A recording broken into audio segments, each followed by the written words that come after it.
It's the Be Unfiltered podcast. What the fuck we finna talk about? Welcome to episode 40 of the Be Unfiltered podcast. I'm your host, Brittney.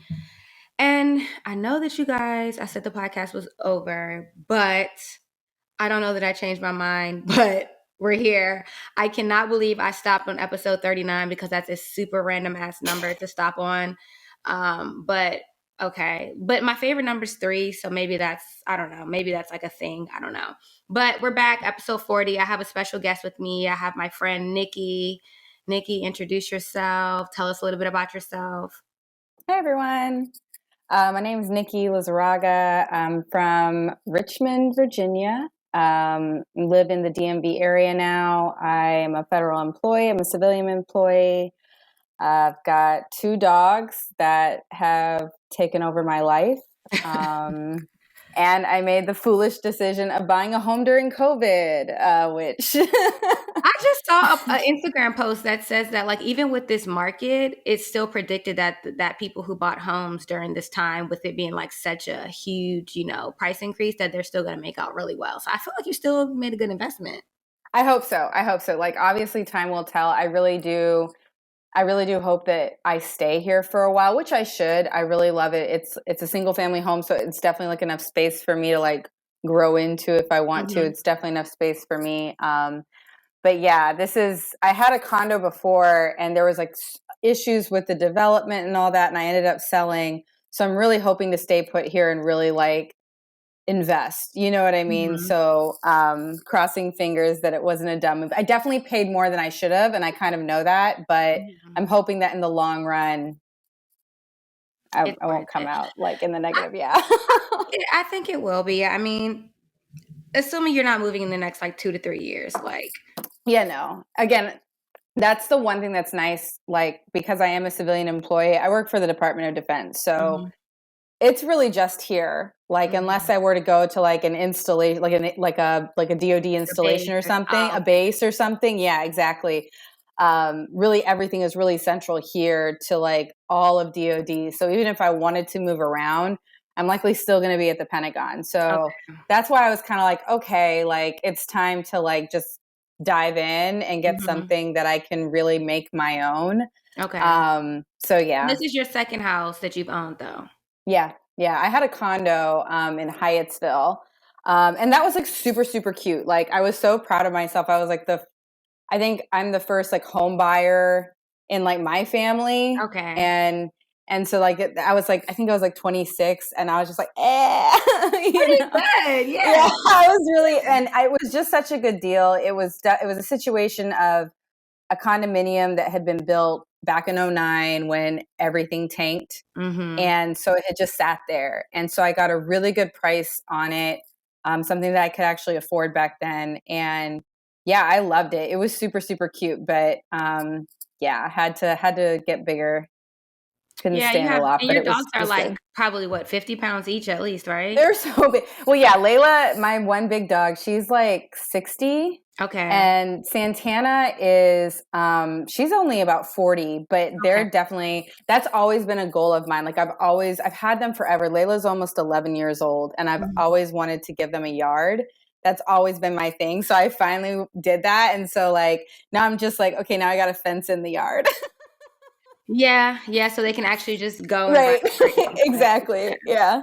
Well, congratulations. Homeownership is amazing, but not once, but twice. So yes, girl, I love that. And before 35, okay? Twice before 35? Yep, twice before 35. That's what's up. Nikki, that is great. We might have to have you back up here to talk about home buying process, because I know nothing about that. Like I think about I've learned so much. I'm sure I know nothing about that, and I'm just not sure how soon I'm gonna dive into that. Like I don't know. So yeah. I am. So your neighborhood, you love it, all of that. Love it. Yeah, I definitely moved into like the suburbs, and I really love Northern Virginia. I did live in Arlington. When I sold my condo, I moved to Arlington, and I loved Arlington. It was so close to my work, obviously. And then I never really was big. I was definitely big into going out into DC when I first moved up here, like in my like early to mid 20s, right? I was like, so like, I don't think any club that I went to is open anymore.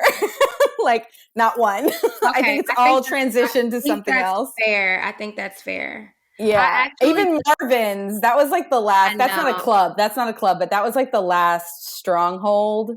Yeah, that's gone now. Some people say it's supposed to come back, but I don't know how true that is. But like, I literally had an Instagram memory from 8 years ago today, which means I would have been 26, which is around the time that you bought your house. And I don't remember where we went that night, but I was like, I had on like a short skirt. My heels were 6 inches high, Nikki. No, ma'am. 6-inch heel and had like a big ass platform. The platform, yeah. Yes, they were London trash. I don't know if London trash is still around, but at the time, like these particular shoes were like a thing back then. 8 years ago, these were like the hottest shoes you could wear, and I had them. Wore them out like after the end of the semester, 2L year law school. And you were in law school, okay? I was in law school, and so I think. I got engaged that year. Like, yeah, I thought I was hot shit for sure. And I was looking back and I'm like, yeah, like you saw me over the weekend, girl. My feet was hurting in that little, 4.5, 5-inch heel. And I was like, your shoes were really cute. I like those a lot. But I was like, yeah, these are super sexy. But no, the funny thing is yours were so cute. Thank you. I switched out of those. Those were Steve Madden into a pair of Louboutins. And the Louboutins were more fucking comfortable than the Steve Madden shoes. And I was like, usually Louboutins. And that's telling you something because Louboutins are usually like more painful. They are dead. They're not there for comfort. Yeah. No. And I had those on for like the whole event with my client. And I will say, like, I probably was trying to be cute, like, a little too much. Because, like, the next day, my 2 little toes, like, the ones. They're, like, numb. They're numb as shit and tingling. I'm like, oh, bitch, you're old. I bet you at 26, my toes were not tingling. Oh, no, I think they were numb. We just didn't care. Probably not. Like, I remember wearing those shoes out one night to Stadium. And I got... Oh, my God, Stadium. I got kicked out of Stadium that night 3 times. Nikki. 3 times. The last time my friend... Why'd they let you back in? I don't fucking know. Like, what is... Like, I do not... Like, you finessed it. I can just see it now. You finessed Of course. Multiple... Yeah, you finessed I got kicked out 3 times.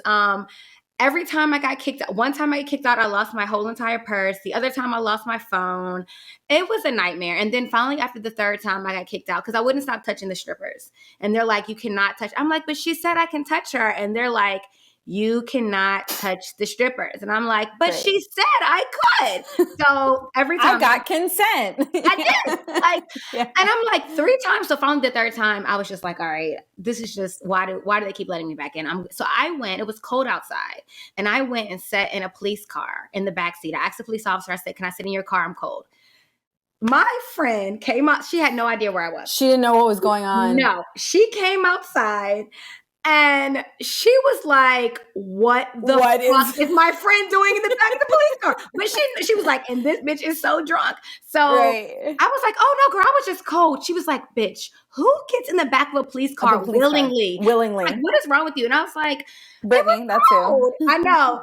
And so it was a very me moment. That was back in my, like, honestly, I can relate to what you're saying. Like, at that age, we were definitely much more on the club. Like, now it's just like, I don't. Yeah, no, not it. And that's funny. Out. I probably go out more than you, but definitely you do. I don't go out at all. No, I don't do the club though. Like the club are like New Year's Eve, maybe. That's honestly why Marvin's. That was essentially for the past probably, I would say 3 or 4 years. Mm-hmm. I would hit like their grilled cheese socials. Okay, so like a couple times this summer. I didn't go to every one, but like at least twice in the summer, I would hit a grilled cheese social. And I always loved it there. I always had a good time there, but that was really it. Yeah.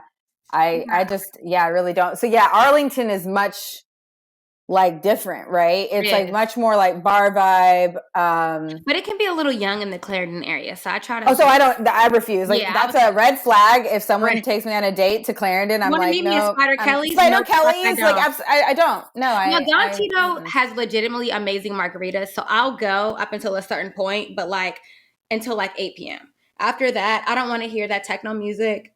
and Yeah. I don't want to be around a bunch of kids. Yeah. Like if you're I like, really like Del Rey. But again, that's like more bars. I don't remember if I. Do you mean the area of like Del Yeah, Rey? there's like a strip. There's like a Okay, main yeah. street where there's like a lot of restaurants. There's like a Yes. couple bars there. Yes. Is That's that like where, that's how old I am. That's like where I like to go. That sports bar is. I cannot think. It's like around the corner, and they have like the stadium seating in there. Dudleys, maybe. No. So that's where I used to live. Dudleys is in Shirlington. Okay, I'm thinking of Shirlington. Girl, I got kicked out of Dudleys. Really? Why? Tell us. For chastising the bartender for their price on PBR. What did you say? I was like, there is no way this should be $8, which it shouldn't. PBR, like, that are is you offensive? And it was a summer special PBR, so it was like some like lemon summertime PBR shit, but it was still PBR, right? Which like I came up drinking that when I would go to like the white fratty parties at VCU. Yeah. That's what we drank, and so I remember I was just like chastising the bartender in front, and he's like, "You can take your business elsewhere," and I was like, I just got kicked out of Dudley's. Like, yeah, I used to go there a lot last year, football season, and I think I discovered it like last year. So, but it was like a football thing. I never went like just to go. But yeah, so right. I do not know the Del Rey area. I don't know that area. I don't think.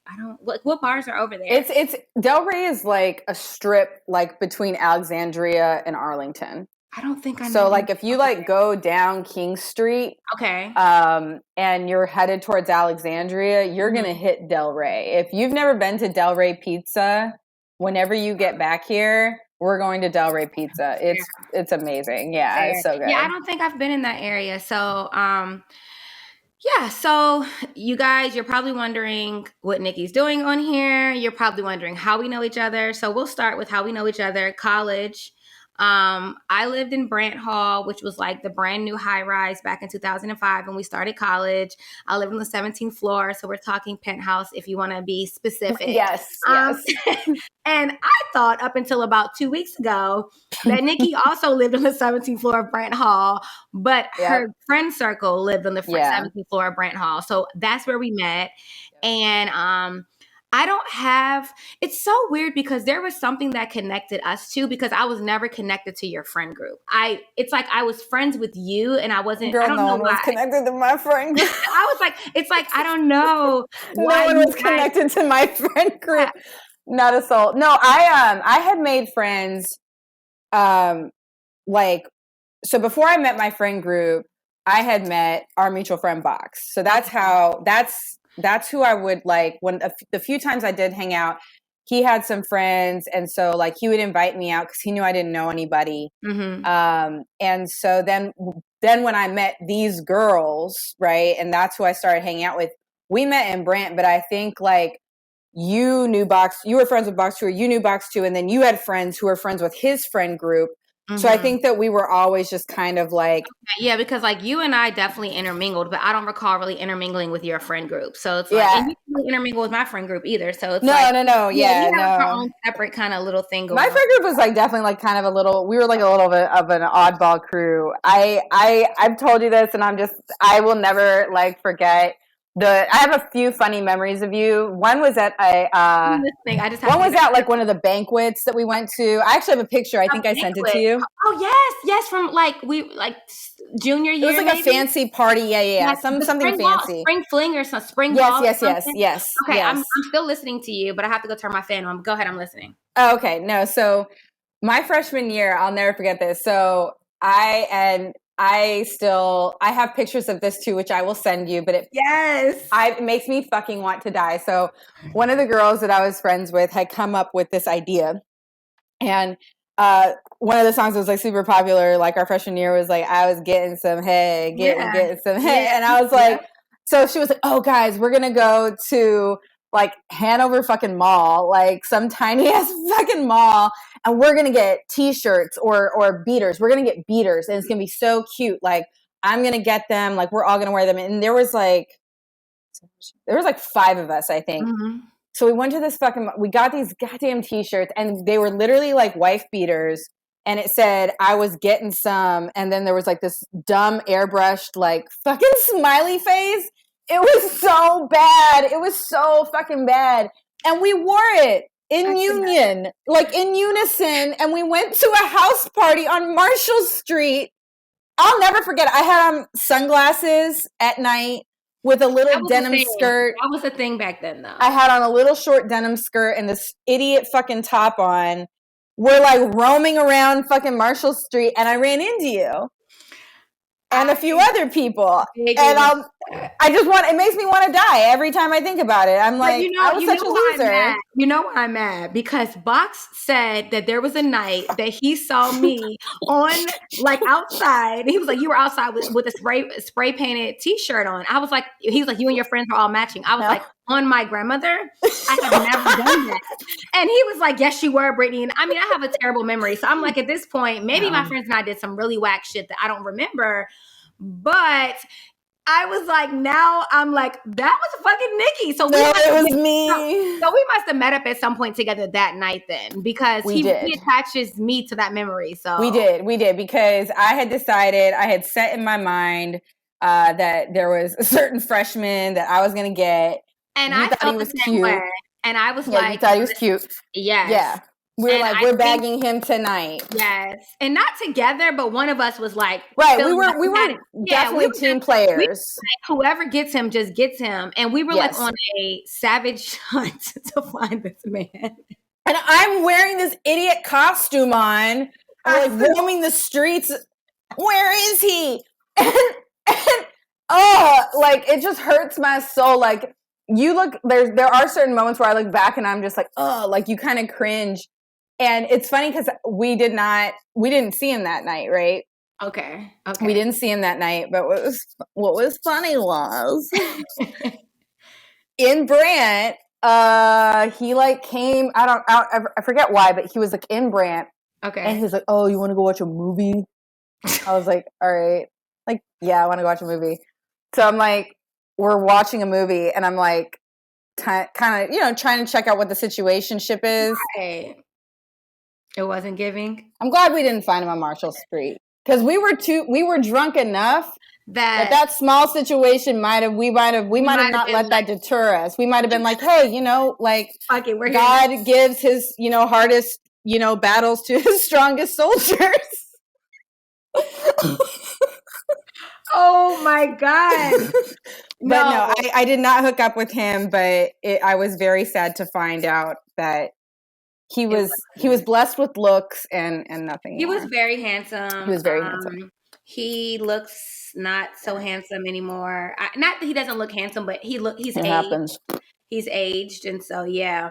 But Nikki, what are you drinking tonight? Per usual, I'm having a champagne cocktail here.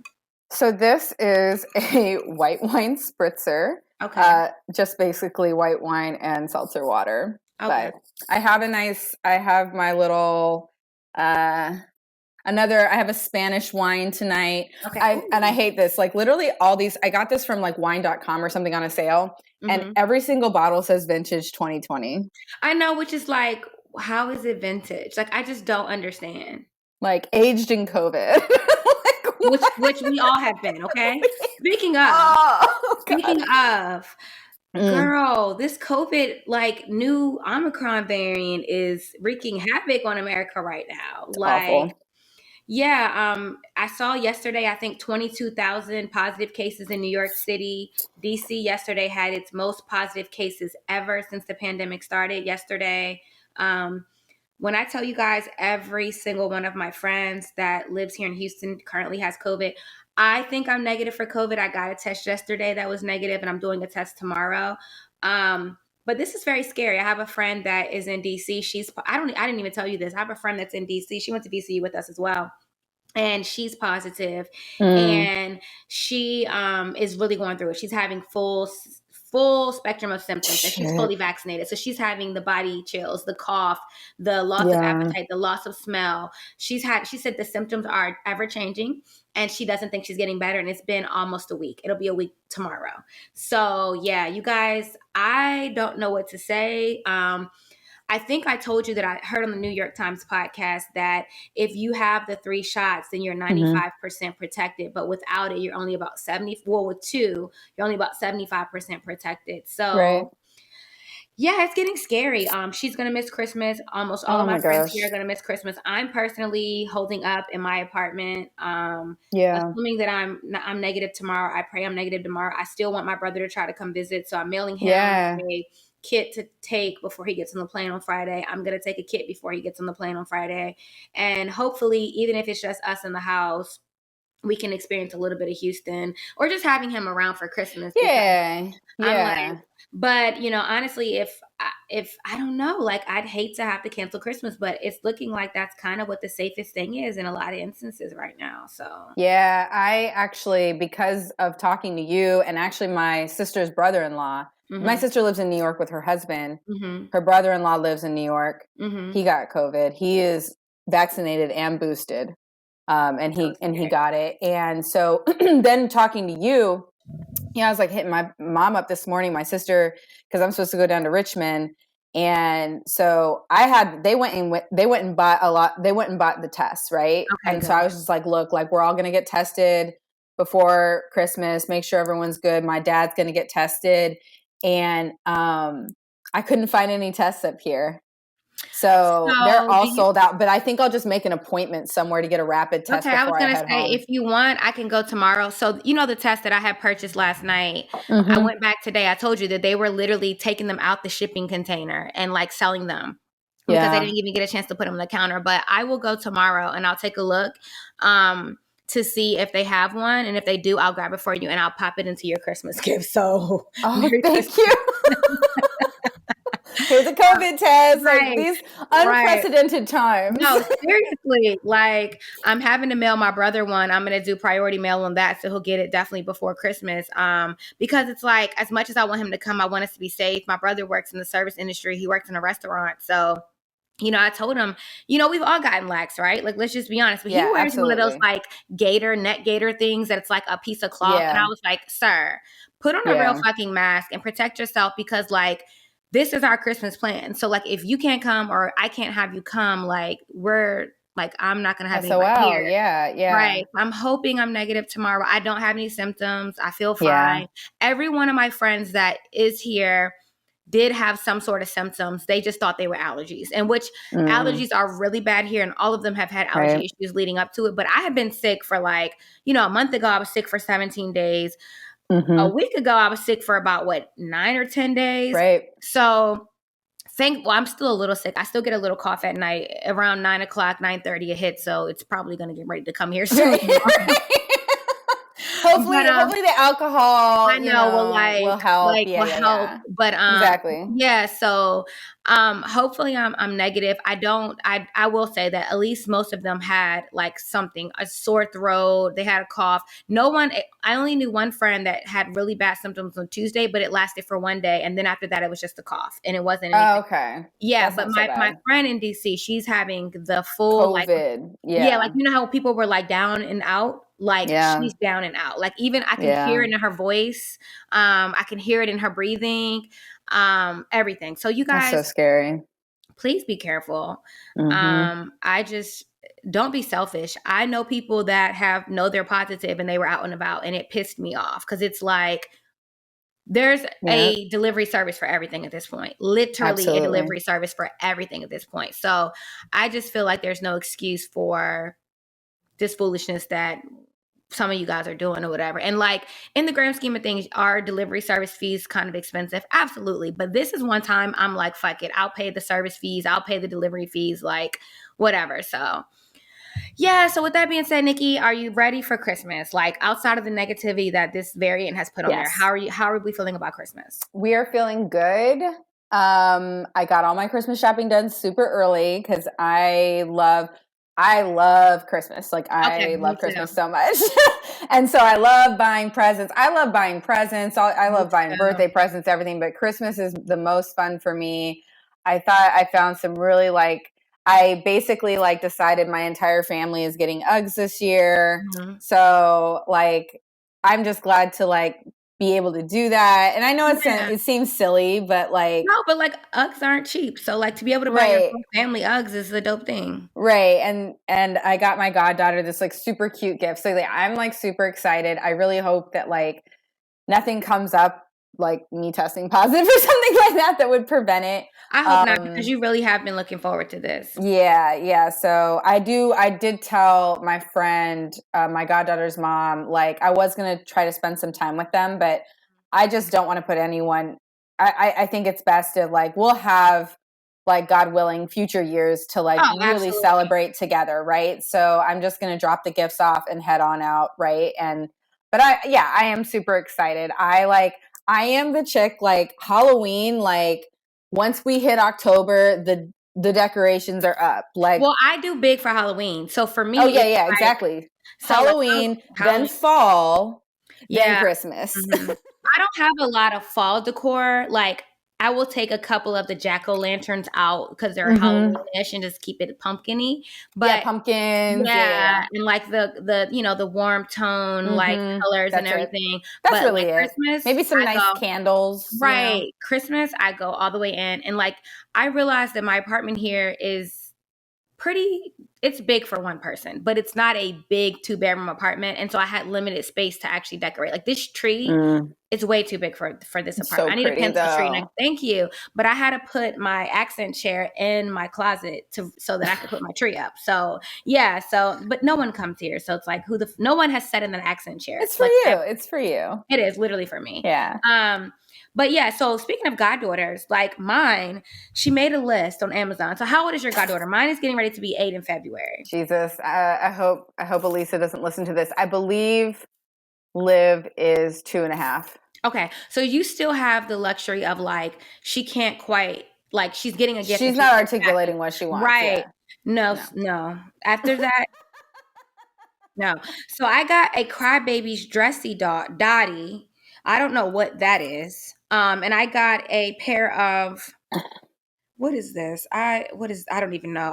It was Amazon. I got a washable toddler boot slipper with a cute animal design. They're unicorns. Kids' toys are so fucking weird now. Yes, I just remember having Barbies and like My Little Ponies. That was like really big for me. Like but my goddaughter is so me. She's like all purple and pink and sparkles and glitter, and so I cannot deny that child. Like she is my child on this earth. You're just like, just take all my coins. Like it doesn't matter. So it's like okay, and then my ex's goddaughter is like my goddaughter now, and so I was at a loss because she's just turned 5, and so I got her a gift card for her birthday, but I was like, I don't know what to get her for Christmas, but like she's so spoiled. So I was like, okay, I asked her dad, what should I get her? And he's like, a gift card again. So I'm like, okay, Ken is still at the age where but she did ask getting gift cards. Right. I was born into the wrong fucking family. Right. I got a journal, a $12 journal for my 18th birthday from Barnes and Noble. Okay. Like this is not okay. No, seriously, it's so different now. And like Kennedy, like, she had wanted like some Ninja Kids, like figurines or something. I don't even know what the fuck Ninja Kids are. And then she wanted Bluey, which is a TV show that she started having me watch on Disney Plus. Like these kids are so like impressionable on me, and they're lucky. Like whatever they say, I do that shit. And I'm like, I hate this. Like I hate it here because like I want someone to do this for me. No, like. Oh my gosh, like my godmom was cool, but like Jesus. I don't even know my godmom anymore. I haven't talked to my godmom in like 5 to 8 years. I don't know. I don't think I talked to my I had a godmom. I think I moved I was born in Arizona. When we moved from Arizona, I think that's the last we heard from my godmother. So if my parents would have been taken out in a terrible accident, I would have been SOL. Out of luck. Yeah, so my godfather was the same way. I think his name was Eric, and like he felt so like okay. So you don't know this about me, but they know this about me, or you might know this about me. I was born in DC. So my godfather, my mom lived in DC when I was born, my dad did, and my godfather was in DC. He's like my mom's like coworker / really close friend at the time. And like I don't think she's talked to him since I was born. Like I swear to God. And so my brother's godfather, who's still actively like in our family, he kind of has taken on that role for me. So yeah, but my goal is that like if my friends have named me godparent, I want to actually be like a part of their life. So even though Kennedy was never named my godchild, I inherited her from my ex-boyfriend. I'm not giving her back. She's my godchild in my mind. So whatever. No, yeah, Yeah, no. it's like, and she's 5, and so like I've been around since she was like 2, so she doesn't probably remember life without me. So well, I'm she here doesn't forever. have to. Yes, and she'll never not like. She'll probably be like, That's "Why? fine. Why do we know you again?" Like, I'm sure that'll be a thing at some point. But whatever. Fine. Right. It's fine. I was super So nervous to accept like being a god mom because I have a friend from college who is just loves kids. I'm not very good with kids. Okay. Self-admittedly, I'm not good with kids. And like, I just think they're all little babies. I don't know what to do with them. So like, my friend, she's so good with kids. Like, kids love her. Like, she's so fun. And like, she just really connects with them. Right.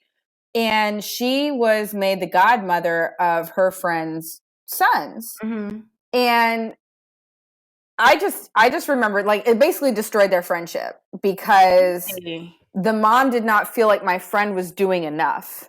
Mind you, my friend is like buying presents, throwing birthday parties, like doing all this stuff. But like, I'm like, what else is there to do? Like, I don't know what else you want. Like, it was really bizarre to watch, right? Like, because she was so good with kids. So like when my friend Elisa, when she asked me, I was like, I'm not good with kids. Like, when little baby turns like 13, you can ship her up to Maryland and I'll watch her. But like, I can't, if I don't know what they need, I'm at a loss. Right. Yeah. So she was like, no, like, it's not, like, it's fine. I was like, all right. And then my dad's a pastor. He was like, do you know the biblical context of I'm like, oh my. He's like, you're responsible for her spiritual journey. I was like, okay, I'm done. I can't do this. Okay. He's actually right. I looked into like the actual history behind it, and he's actually really, your dad, of course, he's right. He led a church. He was right. Right. Yes. But no, it's definitely something to take on, not lightly. I do think that I don't want anything to happen to Ivy or David because Milan loves her parents. But I do think that like Milan would be great with me. It would be like a very interesting lifestyle. Like, girl, whatever you want, like whatever, like whatever, you know. I'm not good with kids either. If I have a child, like my brother, I have to like be in the same city as my brother because he's like essentially going to raise my kid. Like, it's part of my life plan. Like, he is so good with kids and he doesn't have any. And I've been waiting. I'm like, need a niece or a nephew, like what's going on? And I've been waiting. Like, I would love to have a niece or a nephew, but if I have a child, my brother literally has like this, like, you have to come be dad part 2, maybe mom, and then I'll be mom part 2. Like, I just need my brother like in his baby whisperer ways. Like, kids love him. So I don't know. It's so weird. Like, why do they love you so much? But like, I'm the one that's like gonna buy you all the gifts and spend all the money on you. And see, like, I am good for throwing money. Like, I know it's terrible to say, but I'm like, I'm probably going to set up a college fund for her next year. I was literally thinking about that. No, I think that's like, and I'm like, this little baby who probably may not even like, I would love at my age of 35 to like be called by some lawyer, like, your godmother left you this. Your godmother that you never knew left you this. So maybe if that's it. My dad died, and I'm still waiting for someone to tell me my dad left me something. Right. You're like, is there a check somewhere? Like, he didn't do shit while I was alive. In his death, I couldn't get a little bag. Like, come on. And you know, the thing is of course I could have like went and, you know, whatever estate. I'm sure my dad like left some assets here. I could have definitely went and like, you know, tried to claim, you know, stake to the estate. But it was like, girl, how much is my piece worth? I'm not arguing with these folks. No. Yeah. My parents came into this world with nothing and they leave it with nothing. But yeah, she's going to have some vintage designer I bags was and thinking some that too. Like, vintage jewelry. I've Like stopped she's going to have some selling. nice things. Yes, I've stopped selling. I don't sell. Well, I've never sold my bags. I do sell my shoes because, like, Mhm. I'm ridiculous, but I do not sell Yeah. bags because I want my goddaughter to be in like middle school with like a Gucci bag. Like, I want her to be like, she calls me BB. I want her to be like, my BB is the shits. She has me Right. in Gucci. She has me in Louis. Maybe Right. by then I will be on Chanel number 10. I'm going to speak it over myself and I can give her a baby Chanel, you know, a vintage baby Chanel. A little, yeah. Right. But, Or you know, I love the Lady Dior bags. The little, I think those are so cute for they are little so girls. cute. They are. Yeah. I think I've seen a picture of Cardi's daughter. What's her name? Cardi B's daughter. Oh, I I think don't I've seen a picture remember. of her. But yeah, so anyways, all that aside, God mom talk aside, Nikki and I know each other from college. Nikki, Yep. I told you that they're going to want to know your racial background because they're just going to want to know. So you might as well tell them now so we can move on with the conversation. It will make for an interesting conversation in a few, and you guys will see why, because we have a couple of topics that are spicy. So my mom is white and my dad is Mexican. So he's first generation Mexican. Parents immigrated over before he was born. I do not speak Spanish, and that will be the failure of my life. It's really interesting. Latinos always know that I'm not white, like fully, Okay. right? They always know. So they always, like, if I go to the Spanish market, when I go to Mexico, Oh, we're going to Mexico. We already talked and they're about like, they start speaking to me and I'm like, oh, I'm so sorry. Like, they're like, oh, like they're so disappointed in me. I really would love to learn Spanish like that. If I were to set a goal for myself, it would be, but I'm just not good with languages, but yeah. You better get Rosetta Stone. I'm not good with languages either. I almost didn't graduate from My college. Duolingo. Yeah. I almost didn't graduate from college, sis, because that language was kicking my ass. It's like I know English and that's all that I have to give. I think that people that can really master multiple languages are very smart people. I think you're really smart though. So I'm really surprised you're not bilingual. Like I'm really, really surprised. One of my biggest failures was in my Spanish class, VCU, my freshman year. There was this like fine ass Brazilian soccer player. He played on the team. Okay. He was so cute. This is my biggest failure. He liked me so much. Okay. And he was like, I'm going to teach you Spanish. I'm going to do all this. I forget his name, but he was. Okay. And I dismissed him. I was like, gross. No, thank you. I'm fine. Now I'm like, Nikki, that was peasant behavior. But were you into dating like Brazilian guys? Like, did you have a preference back then? No. Yeah. Well, yeah, I definitely had a preference. So it may not have worked out. But now that I don't so much have a preference, I'm like, oh, like he was just so sweet and so kind, and I was just like, like let me go date an asshole. Bye. You're really bringing back some memories for me of some really nice guys that were like good to me, and I'm like, yeah, that's cute, but no. So yeah, Nikki, we've been knowing each other for a while. We reconnected once I moved to Texas. It was so weird. I lived in the DMV area and you did too, and we never hung out. And then like now you're the person I talk to more than anyone. Right? I'm like, hey, Brittney, are you available? I'm always doing this thing. I'm like, Nikki, are you doing anything? Because like we have been on FaceTime for like 3 and 4 hours at a time, y'all. Me and Nikki talk a lot all the time.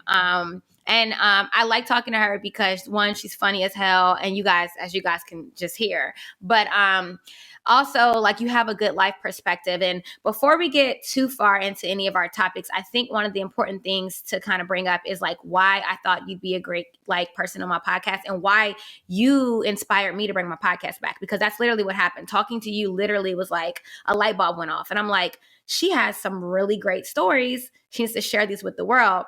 So you have described yourself in the past as sex positive. And again, I'm using terminology that, again, you can correct me on, but I think you kind of lean into the fact that at VCU, you were labeled kind of like the girl that was getting around. You know what I'm saying? And so you have kind of used that over the years to empower yourself and to just be unapologetically who you are. And do you want to talk a little bit about that and kind of just a little bit about your experience in college? Yeah, I mean, I think that I definitely did not lean into it at first. I definitely like from like the longest of stories and shortening it up.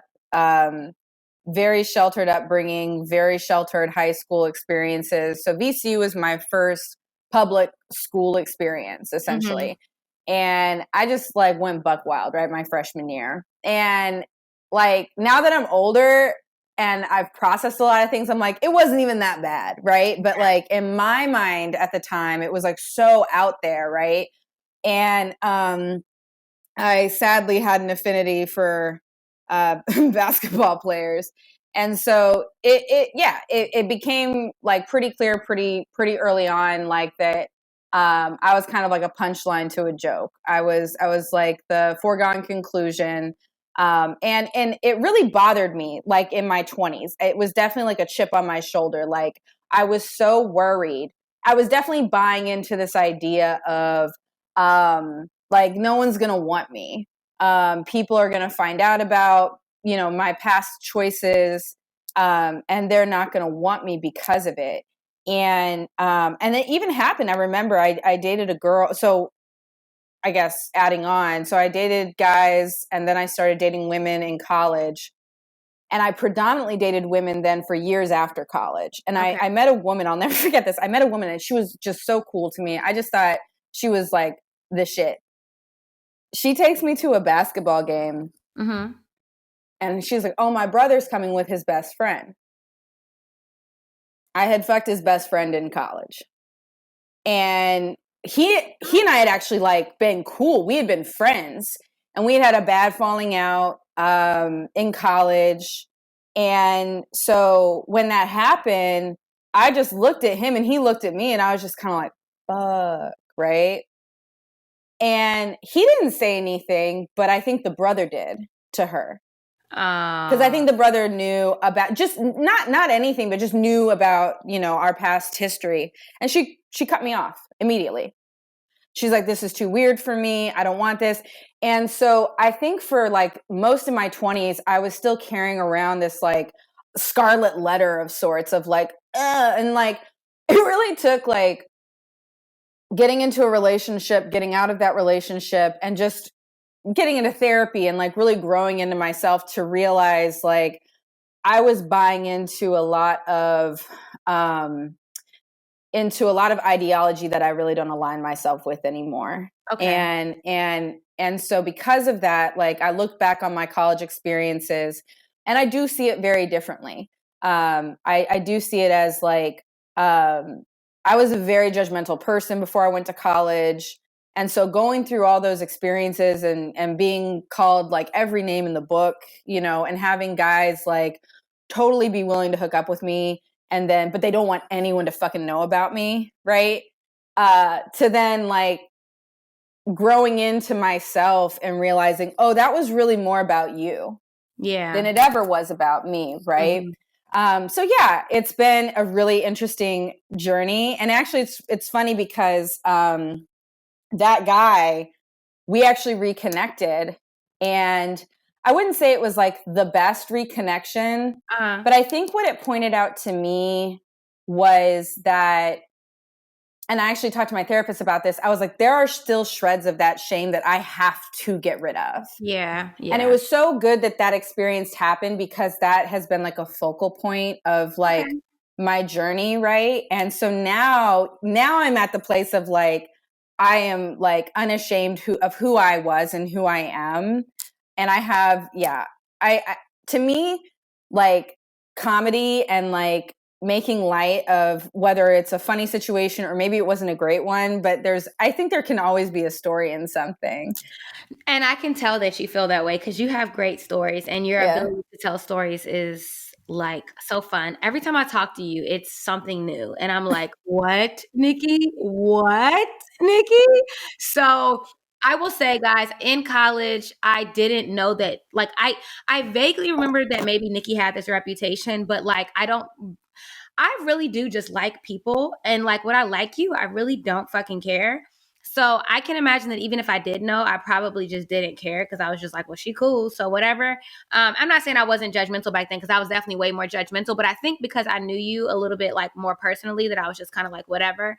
It's interesting that we took very different paths in college because I intentionally avoided the basketball team. You know, that was like one of my things where That was like a good choice. I was just like, I worked so hard to not be labeled a hoe. Like that was a goal. Like you're not going to be labeled a hoe. Yep. And you know, it for what? Like, I mean, granted, I'm all for people doing whatever the fuck they want. But for me, it was just like, at that time, I looked at it as too many sexual partners. It meant I was a hoe. It meant I was undesirable. It meant that like I wasn't worthy and all those things. So I really wanted to be this, you know, perfect Patty type of character. So I avoided that because I'm like, well, no man's going to really want to want me. Yeah. So I avoided the basketball team like the plague. And so, you know, shout out I didn't dip and dabble in that. You didn't walk into the halls of Ackle. You know, I don't know that I've ever been to Ackle in my life. I do not think I've ever been in Ackle in my life. I know bullshit. Oh God. Like, no bullshit. I got really close to a sexual experience with one of them, but then like he was, and you know who I'm talking about, he was really fucking weird. And actually, I'll just go out and say it. Text me. I forget. Okay, I'm gonna text you right now. But I'm about to tell you. So I'm about to say, and you about to. He had a piercing that I thought was very interesting. He had a piercing. Yeah. And if you know about this man's piercing, I know that you had sex with him. Not you. I'm talking about my I did. But yes, okay. I know that I remember you mentioned him. But and it's like that piercing. And I was just like, yeah, no. It just, and it was very feminine energy. It was very, I'm about to have sex with a woman. And yeah, it was like, but I don't know. That was like a low point. That was like one little low point. Like he hit me up on AIM. You know, AIM was the shit back then. He hit me up on AIM. And I was just like, I think I was mad at my ex. Like him and I were not in a relationship, but we were having this up and down, back and forth shit. And I think like I was a little mad and I was like in a, you know, a little low spot. And I was like, I'm going to show myself. I'm a bad bitch. I'm going to. And I was like, not him. So I'm so glad I didn't go in that pond. Okay. After some technical difficulties, we are back. We're in a whole different software, y'all, because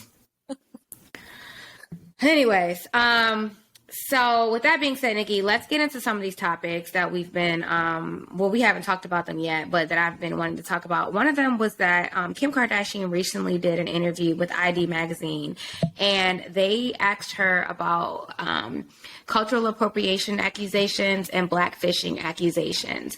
And Kim pretty much says that a lot of times when she wears certain hairstyles that may be considered cultural appropriation, that it's because North want her and her mom to have matching hairstyles.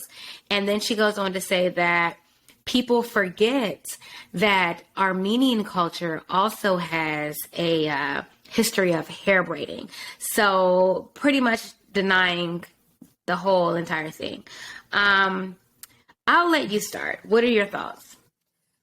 So I love the Kardashians. But I also, I know you do as well. And I think the biggest fault I have with them is that when they are involved in situations where they fuck up, essentially, or not just fuck up, but like, kind of fuck up or like do things that can be misconstrued or whatever the case may be, instead of having a conversation about it, they double down. And it's like, Kim, give me a fucking break, Kim. Like, yes, you are Armenian. I get that. Like, no one is saying that you're not. But like, come on, let's be real. Like, you've been jockeying Black culture for years, decades, decades. Like, basically, Ray J forward, right? Like, so it's like, come on, like, cut the shit. And it's just like, you know, if she could have said something along the lines of, in my opinion, like, my daughter asked me to wear this hairstyle, but I understand that this can like be whatever. But I think for her to have any admittance of anything, she would have to admit to all the other shit, right? That her and her sisters have done, which is really funny to me now because they're all like, you know, they've basically come up with jockeying Black culture and now they're in this like white skater boy grunge phase, right? Mm-hmm. Of the men that they're affiliating themselves with, because, you know, Courtney kind of started the trend and now they're all just like kind of falling in line. Mm-hmm. I don't know. It just, they're really good at spin. They're really good at publicity. They're really good at changing narratives. And I just think this is a situation where it's just like, we all see it. Like, we're not dumb. They've been doing it forever. So for me, I think I've said this on my podcast before. Sometimes the cultural appropriation term is thrown around too loosely. I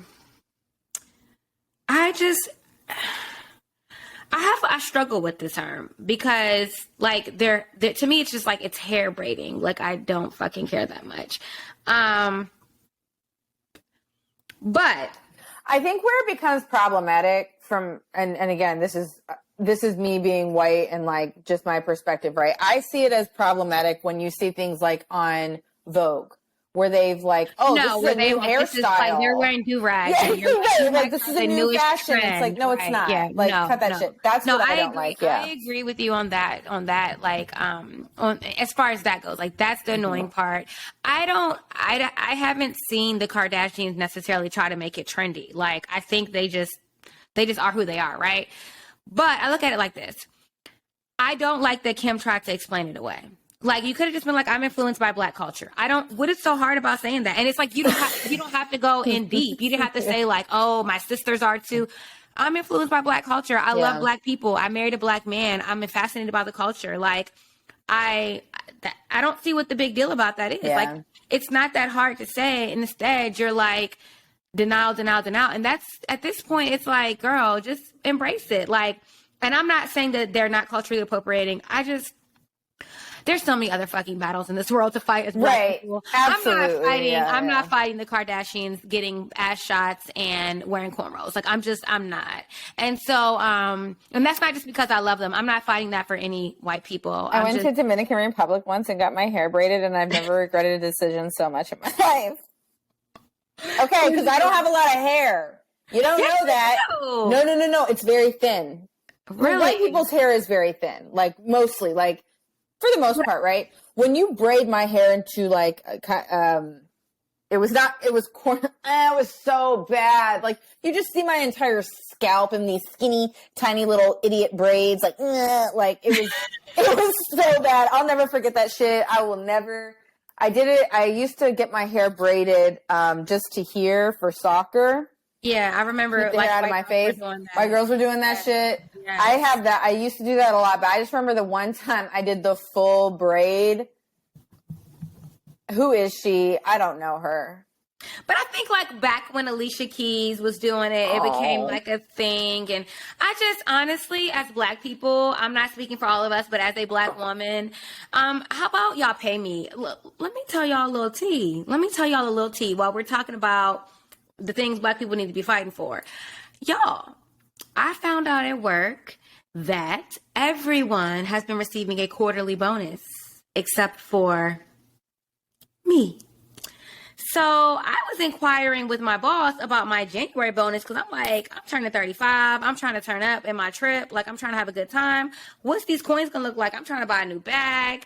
You know, I'm trying to figure out what it's about to do. I'm trying to pay some stuff. So I was like, hey, you know, my offer letter says this about my bonus, blah, blah, blah. And so she was like, oh, I didn't realize that your offer letter said that. And you're my boss. So did you not come up with the offer? I did negotiate my offer, so I'm not going to lie. They came to me with one thing, and I was like, no. Mm-hmm. But I negotiated my offer really well. I just happened to become friends with someone in the company to the point where her and I we don't talk about necessarily pay, but we talk about structure of the pay. And she's like, yeah, I've been getting quarterly bonuses. And I'm like, okay, maybe her role's different. She's a director, you know, but I'm still at director level pay. I'm not a director because I have no one to direct. Like, there's no one for me to direct. It's just me. So but the work you do is pretty fucking important. Right. And so I was like, quarterly bonuses. So I found that out on Friday. So my point is, but we don't get it right. We gonna get it right. Don't worry. Y'all know how to play by my coins.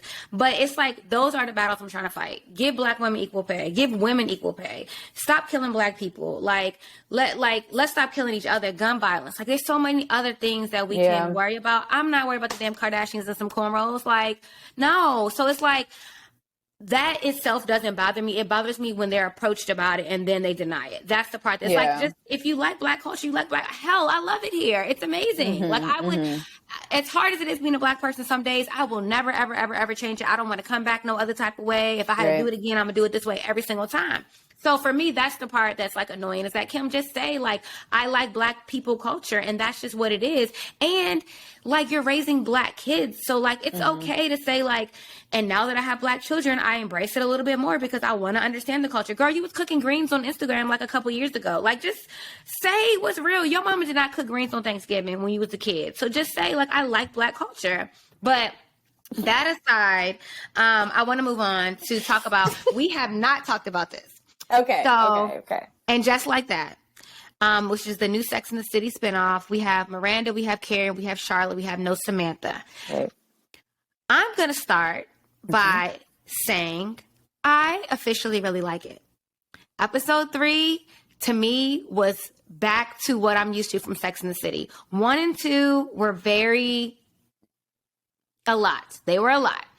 Episode 3 for me, Carrie's witty sense of humor, laughing at inappropriate things, the embarrassing situation she would get herself into. It was giving very old school Carrie. It was. And that's why I was like, okay, we're back. Well, you know, I already was liking it more than you. But episode 3, I was like, okay, I kind of see they had to lay some foundation. They had to rush some of the foundation for us in 1 and 2 because they're like, we have to get out the premise of what this is going to be like. I know that you thought, you don't think so? I don't think they needed to do that. Not as strongly as they did. I think they needed to, but I will say that I think that we had a conversation about this before, and you were saying that you thought they were setting Miranda up to be a Karen. I told you I didn't think so. Right. I still don't think so. I feel like episode 3 for me kind of shows that, like, I think that, remember when we talked about it before? What, just because she wants to fuck a chick? No. That's not why. No, that's not why. I say that because chicks every day, all day, I'm quite sure. Absolutely. But I say that because I think that they were just trying to lay the premise for like how challenging it can be to go back to college in your 50s. I think that was the point of the awkwardness of it. Like, this wasn't how it was when I went to college. This wasn't how it was when I went to law school. I don't think they're setting her up to be a Karen. And then after this most recent episode and her not having very Karen moments, I kind of felt like maybe that was just an awkward part of the story that they had to get out. And I don't think that's moving forward. I still feel like Charlotte is more Karen-ish, but I want to get your opinion. Charlotte always has been. Yeah, she's been. So that's why, like, So I did watch episode 3. Okay. And I did get some, like, you know, remnants of old school Sex and the City, which I appreciated. That comedy show, I've never, like, I experienced such strong secondhand embarrassment. That was so embarrassing to watch. On whose part? Who were you embarrassed for? Everything. Okay. What is her name? What is her character's name? I don't know. Their character's name. I'm sorry. I'm misgendering. Their character's name, the comedian. Oh, she's a they. So she goes by they. They in the show. I'm sorry, I shouldn't say she's a they. Are they?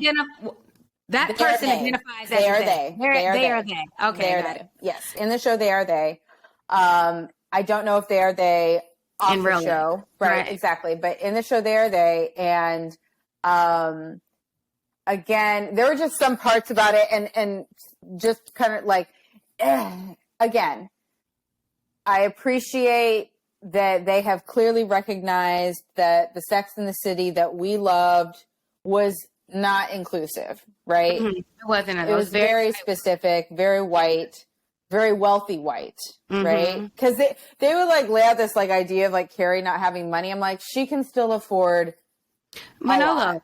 Yeah, Jimmy Choo. So unless she's in like excessive credit card debt that we never really knew about, she would say she'd maxed her cards out, but like, what does that mean, right? If I max my cards out, I'm in fucking trouble. Like, I am in massive trouble if I max my cards out. So, Right. you know, like, I don't know. I definitely could see like the glimpses of the old Sex and the City. I'm going to give it a chance, but I still stand by like, you did not have to take on every single thing. They didn't need to do that. I agree. I think that some of it fell off though. Because I think the first episode... I think it's starting to. Yeah, I think that episode 3, I think we know Miranda's going to be dealing with the fact that she's feeling bisexual sort of, you know, things. She's dealing with alcoholism. Charlotte is dealing with her daughter potentially being a they. Right, non-binary, yep. Yeah, thank you. That's a better term. And then... Carrie just being fucking Carrie's Carrie. And like, I think that is for the women who but the women that were living that lifestyle along with them. I think that Carrie's storyline is really on point for them because let's be honest, women in their 50s are losing their partners. I don't know if you know this, but my therapist told me this, that men have such a shorter life expectancy than women. So like, when we're financially planning for our futures, we need to plan to be by ourselves at some point. We should plan that some point in our 60s and beyond. I'm there, of babe. Course you're, right. You're there. But like, but she was more so talking about Yeah.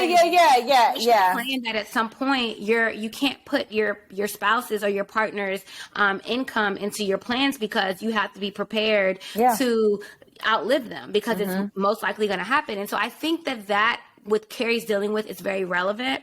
Sure. I love the awkwardness of the whole Natasha thing because it's very Sex in the City. True. That was very sex. That whole bit was very Sex in the City. And I love that. I know you were saying that you didn't love how they did Miranda. So kind of give me like your feelings on how they did Miranda in the first 2 episodes. Yeah. So I think that Miranda was always, presented as a very progressive woman, right? In her own right. I'm sorry, not Miranda, Samantha. But also, yeah, so talk about... yeah. Either. You didn't like either, though. I didn't like either. Yeah, so to finish up Miranda, I always felt like she was so progressive in the show. She was on top of her shit. Like, so some of the fumbles that they made her have in the first 2 episodes with her professor, and then with... of the use of the pronouns. Yeah, it was just like, come on, like Miranda's so smart. Like she didn't crawl out of a fucking hole and decide to go to school, right? And we know she's been a feminist since like forever, right? Before so I don't know if they'll build up that behavior was a result of the drinking. I could see that. Okay. And I wouldn't even mind, like, I mean, just to be perfectly honest, like they're setting up a time for outside of COVID, right? So I don't know if they'll build in that this like drinking thing came out of COVID. Yeah. Or like a thing in for marriage. Like, because that's something I can relate to. I definitely struggled with drinking during COVID and then over drinking and then realizing like, all right, Nick, like this isn't good. Like you've got to pull it back. I wasn't like carrying around miniature bottles of vodka in my bags, but it was just like, it was enough for me to be like, I need to get my shit together. I don't like this. I don't like this. Right. So like, I think there's a way they can spin it, but like the thing I hated the most was how they did Samantha because Kim Cattrall chose not to come back, right? There was obviously a rift between her and the other actresses. She's made it clear over the past couple years they are not friends. And I felt like even though that was the case, I felt like they could have been more respectful in her departure.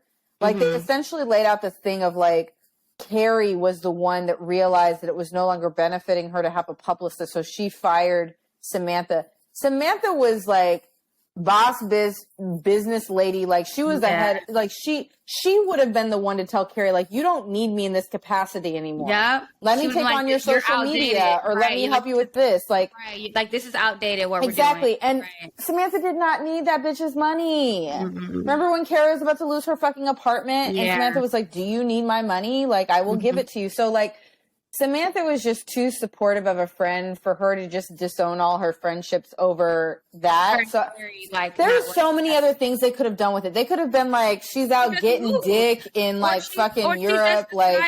She just decided that like she didn't want to live in New York no more. She got tired of it. She wanted to go. She wasn't even in New York in the movie. She lived in LA. Like, right. No, didn't she? She moved back to New York at the end though. Remember? Right. When she broke up with Smith Jerry. Yeah. Mm-hmm. So they could have just been like, she was over, the whole. There were so many other ways they could have done it. Yeah, I agree. I didn't love that. I did tell you that I did cry on episode 2 when the beautiful orchid spread was laid out on the casket. Yes. Spray. I'm sorry, it's called a spray, but the beautiful orchid spray was laid out on Big's casket, and she opened the letter, and I was just like, I'm just such a sucker for real friendship. Yeah. Like, I am genuinely like that girl. And I think we can all recognize that part. I think we can all appreciate, because I think we all, if we don't yet, I have experienced this, and I think we all will in our lifetime, a friendship that just comes to an end. And knowing that we loved that person so hard that if something were to happen in their life like that, that we would reach out in some capacity to show our love and respect, right? I think we can all, I think that can resonate with pretty much, if you give a fuck about your friendships, I think that resonates with everyone, because I think especially as we get older, we either are experiencing currently or have experienced friendships that have come to the end of the road, but we still love that person, but we just have to accept like, hey, like we're in different places now. Like there's no point in forcing a friendship, but you always like retain like that deep love for that person, No, agreed. I do think that was like a very adult moment. It was a very relatable moment. I myself personally have had to deal with the end of friendships that wasn't like a big blow up. It was just like, it's just over. Yeah. We're not here anymore. So so episode 1 and 2, I didn't hate them. I know you weren't a fan, but you're going to continue to watch giving it a chance. 3. Yeah, episode 3 really brought me back. It really had me feeling like, okay, I can definitely watch this, because Carrie has always been so witty through the most uncomfortable and inappropriate situations. Like someone would die and there would be a joke, and there was some in the first few episodes, but she was like trying a little bit. Yeah. And I think that maybe it was written that way to be like, okay, clearly this is showing that Carrie's not her real self. Right. And back in this episode, I just don't know what I think for Carrie though. I can't predict what they're doing for her.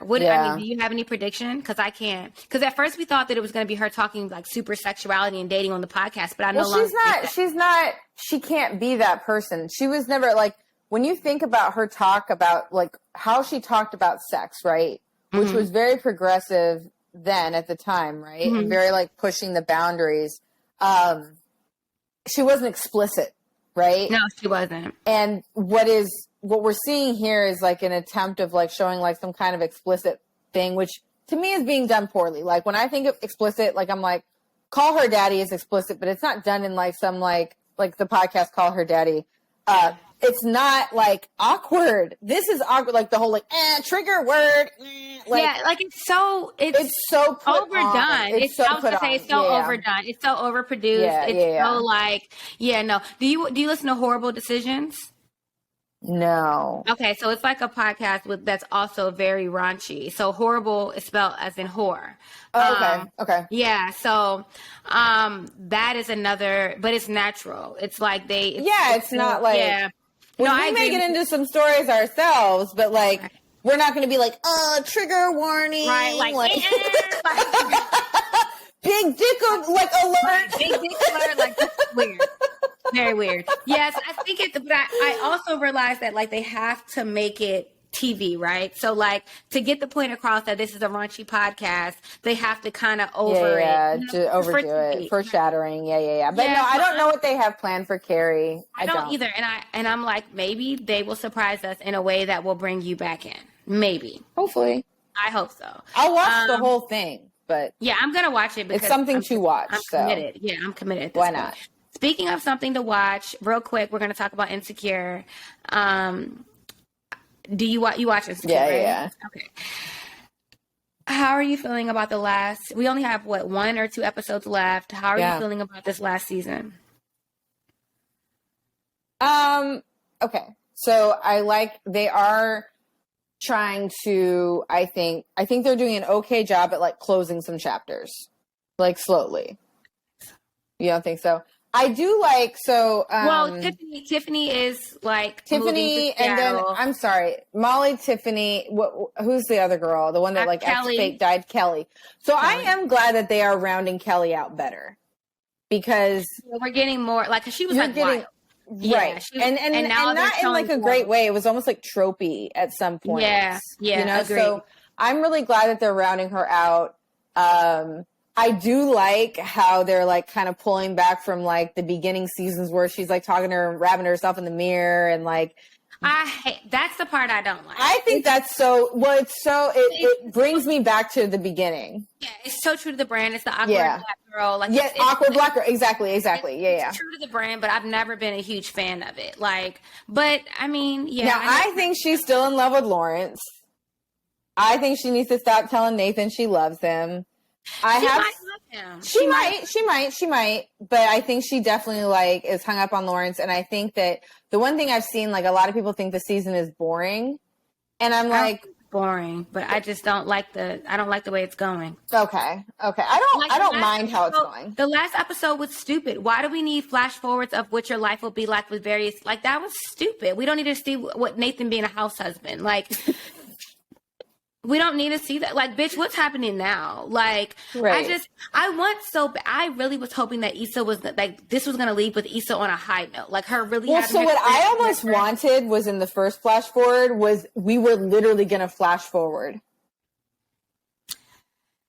That would have been dope. If then the last 2 episodes were like 7 years from then or something, and they were all just that's what you thought. You were I would have loved that. No, I'm saying I would have loved that if like they had literally just like jumped.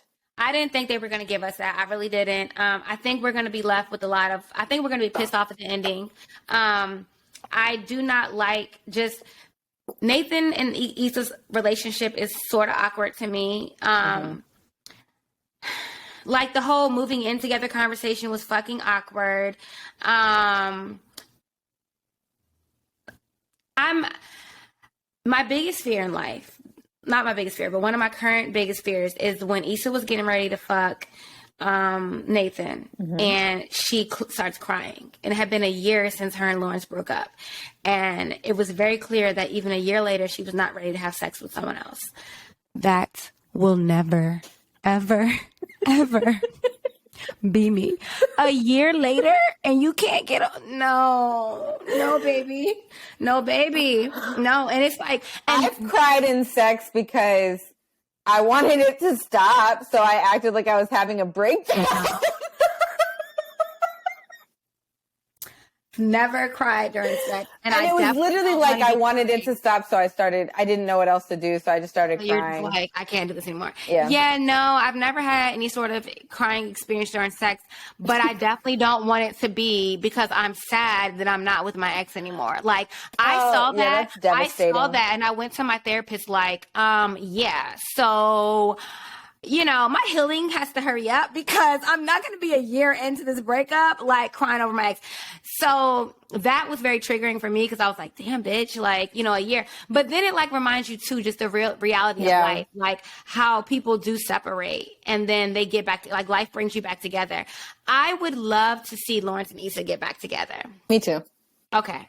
People said that that's toxic. I don't think it's toxic at all. I don't think their relationship was toxic. Like, Issa cheated and he broke up with her, and then like that's reality. I don't see it's not toxic. It's just like toxic to me is like y'all continue to stay together and you're like literally stunting each other's growth. You know what I'm saying? Yeah. Or you're just miserable. You're just and together. They really come into like different places in their lives, right? And but they really.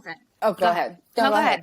I want you to go ahead and say about them coming in different places. I think that the thing that's cool about their story is that they had their time apart. They both grew into themselves. Mm-hmm. There is really something like profound about someone who watched you come up.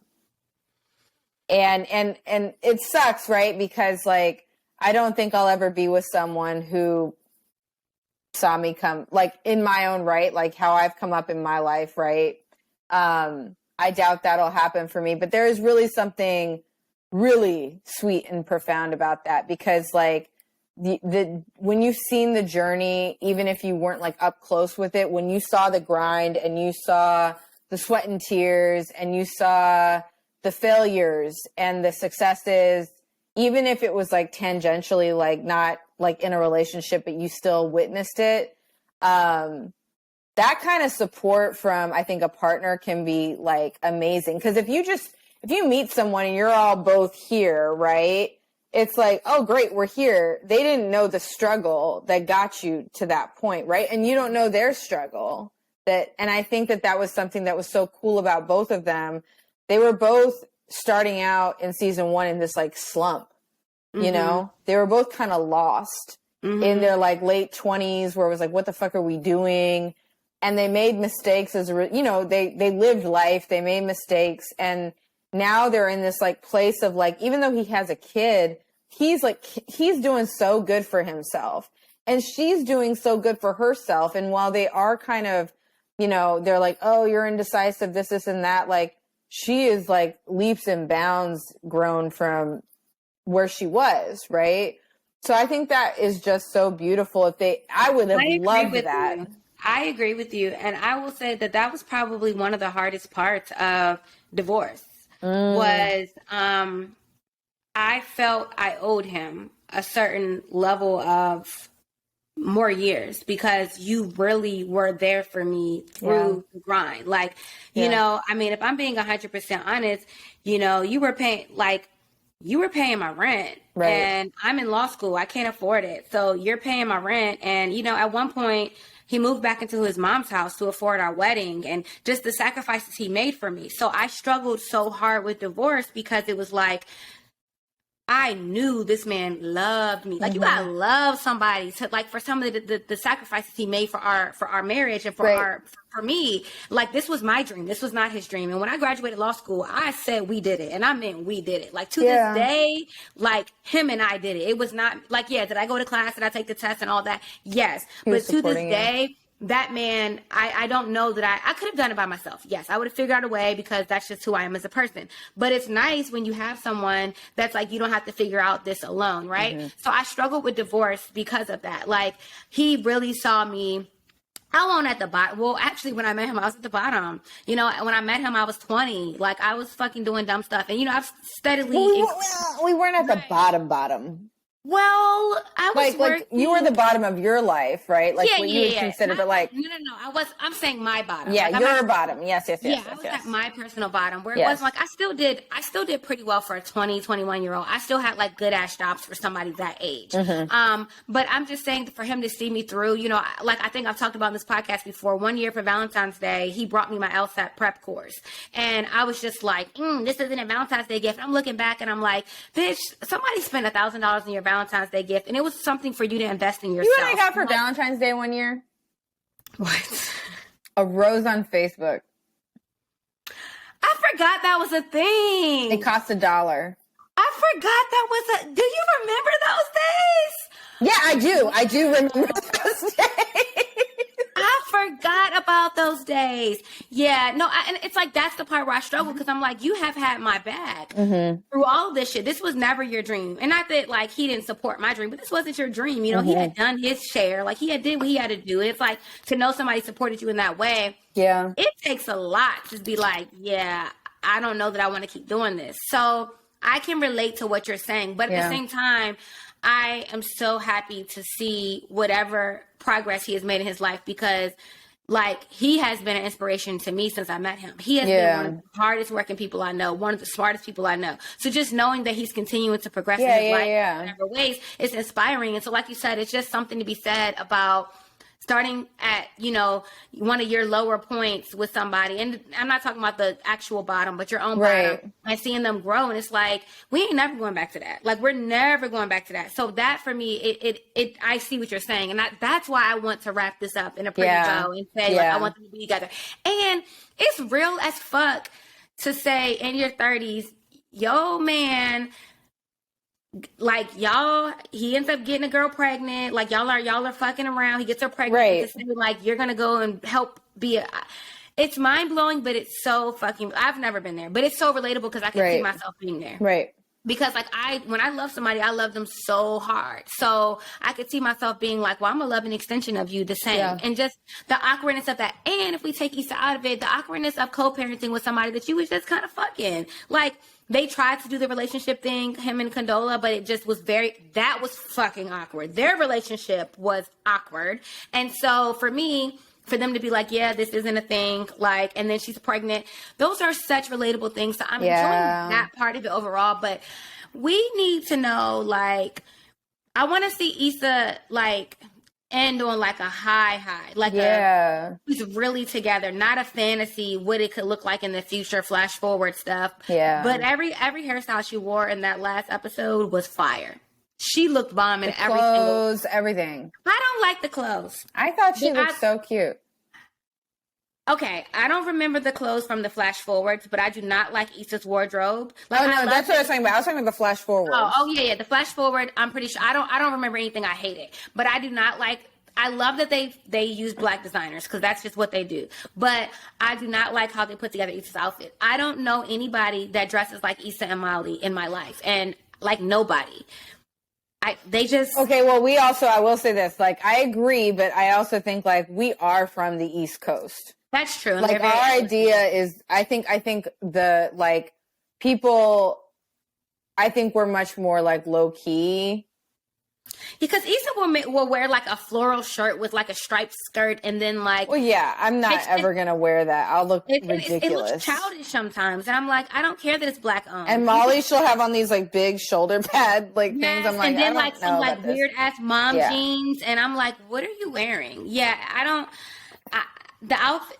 I know that the girl who does the styling, she's went to Hampton, I believe. She's definitely Black. I don't know that she's from the East Coast, but I want to say she is. I think they go out their way to make it over the top Black designers. So I think they're trying to make it a point. But yeah, most of the I think to be fair though, like if we take it back to Sex and the City, I would never wear those outfits either. I agree 100%. Yeah, I agree. But I feel like Sex and the City, because they use a lot of timeless pieces, like their accessory wise, like she'll have on a bomb ass hat that I'll be like, damn. Well, they are accessorizing with newer bags though. I don't know if you caught on to their bag game. They're all new bags. Carrie when she was doing her big walking thing, she had the Balenciaga Gucci. Yeah, she did the collab. Mm-hmm. Yeah, she did. I like that. I do like that. The whole walking, I loved about that. Real quick, I don't want to go back because we're transgressing, I guess. But when she had on the heels and she's like, "These are my sneakers," that was a very Carrie moment. Yeah. I was like, okay, the Carrie we know doesn't even own sneakers. But when Charlotte was like, she has on flats, I was like, well, I guess I'm a basic ass bitch, because in that show they literally, even if it's a little kitten heel, Carrie always had heels. All the time. So I love that that's true. But anyways, I said that to say this. I'm going to stick in there for Insecure. I would love if Issa surprises us so far this season. It's not boring for me. It's just not going the way that I was hoping. It's moving too slow for me. So we'll see what happens. But with that being said, Nikki, I don't want to keep us here all day because we're going to do a part 2 to this at some point. But I do want to talk a little bit about just you've been very open with me about some of your experiences sexually, some of your experiences dating, and before we get into it a little bit more, you've spoken on your past with women. So could you like kind of tell us how you identify sexually? Yeah, sure. I think bisexual is the best way, quite frankly. I don't like, how do I say this? I don't actively pursue both men and women at the same time. I have I'm not on the apps right now, but when I was on the apps, I've done the men and women. I've done just men. I haven't, I've gone out on dates with women since my ex and I broke up. But I've predominantly dated men since my ex and I broke up. So me and Natalie were together for about 4 years, give or take. And that was probably my one real solid adult relationship. But yeah, ever since then, it's, we broke up, I want to say like 2017 ish. And so, yeah, ever since then, like I said, I've gone on dates with girls, but I've predominantly been dating guys. But I think bisexual is like the best, honest. Okay. Bucket. Okay. Put me in, yeah. So right now, what are you kind of pursuing? Right, like, what are you focusing on? Not to get in your business, but are you more into men right now, more into women? Like, where are you at? Yeah, right no, I do have like a sexual partner right now. That's a man. He's a man. Okay. We're not like in a committed relationship. It's definitely, it's been like a year and some change. But we're not in a committed relationship. Okay. So, okay. But I definitely think like if I were to like get on the app tomorrow and like rebuild my Hinge profile, it would probably just be guys.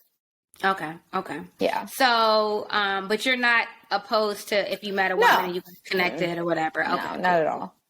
So with that being said, you have had your share, you were mentioning the dating apps. You have had your share of, well, we talk about the dating apps a lot. You are big about me getting on the dating apps. You want me on there. You want me.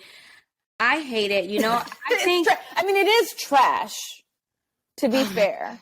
But and I think I talk to you about this a lot. I'm just at a space right now where like, my peace is a priority. And if a man is even bringing the tiniest bit of unpeacefulness to me, bye. Like we have nothing to talk about.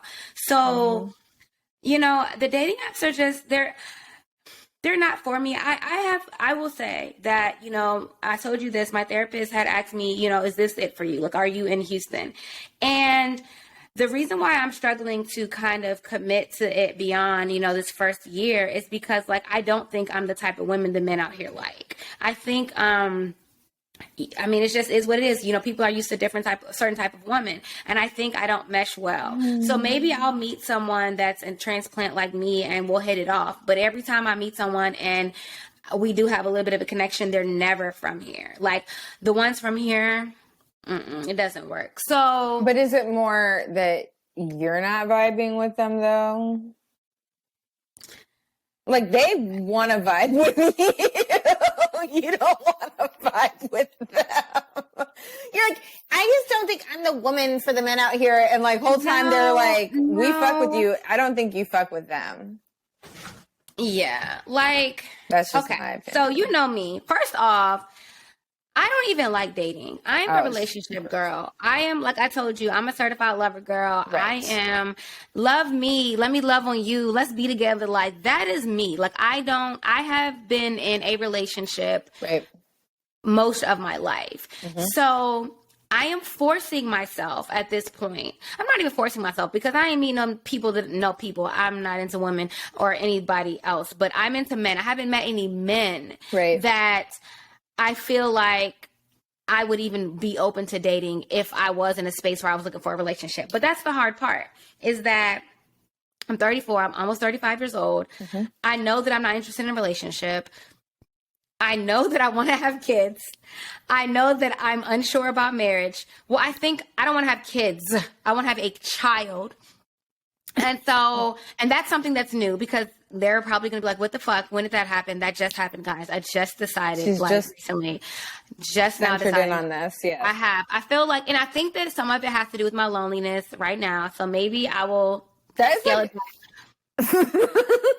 The last thing I would think of when I'm lonely is like, it's baby time. Like, no. Yeah, no, that's, and it's I'll not buy just a bag or something. I don't know. Like no, seriously, I probably better off probably better off going to fucking like Balenciaga for real. But no, seriously, no baby Balenciaga me. But but seriously though, like it's very contradictory, right? It's like, how do you want a baby and how do you want companionship, but you don't want a relationship, you don't want marriage. And so I have to be very careful with dating right now because I have to come out and say, like, don't fall in love with me because you finna get your heart broke, baby, because I'm not there. Like, I want to be healed. I want to be in a space where, like, I am, I'm so comfortable in myself as a woman. I sent you that link from Karrueche Tran today, where Karrueche was like, I'm taking a detox from men. And she's like, because it's so much power in just being happy by yourself. I have never, and I don't even want to, I'm embarrassed to admit this, I have never been completely comfortable. I have been comfortable, but not completely comfortable in my singleness. The last time that I broke up with my ex, it was 6 months. And I got there, but when he came back along, was when I was like, you a bad bitch, you got this by yourself. And then he came back along and I'm like, right back into this fucking relationship, right?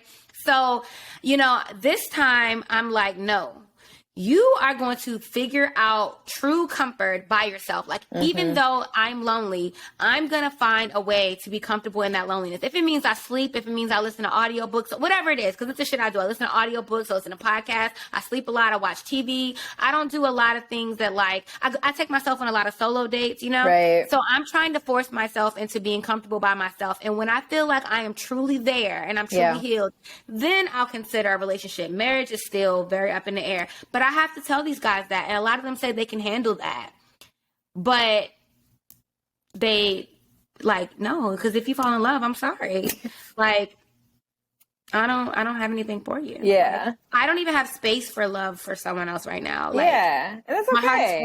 My heart is full. It's filled to the top with me trying to figure out self-love. Me trying to figure out self-love. Me trying to figure out the love for my family, my friends, whatever. So that's difficult. Now, I did tell you that, if I'm being completely honest, I wouldn't mind having a friend with benefits. They're fine to have. But I can't even find us. Like, I'm like, okay, but you just started. Like, when I tell you, like, it's funny because I pretty much have the exact opposite life, right? You do. Like, literally. Where I've predominantly been single, right? And I went from, like, hating it and being like, pick me, love me, to being like, nope, no, right? So I think, like, in my in college and then my early mid-20s, I was just wanting a relationship so badly and going about it the wrong ways, right? Like, just like, it's giving me desperation. It's giving me just like, ugh. And I won't say, like, Natalie is a wonderful woman. Like, she's amazing and beautiful and smart and funny. But like, we categorically should have only been friends. Okay. But like, we loved each other. There was definitely love there, but that was like the first relationship, really. Cause I had like a boyfriend. I had a couple boyfriends in high school. And then I had like a boyfriend, end of my freshman year into my sophomore year, but that was like 6 months. So this was like my one and only like adult relationship. Right. And I was so excited because I was like, yes, I'm in a relationship. Like, when I look back at my posts on Instagram, I'm like, oh my God, like, what a fucking idiot. Like, ew. But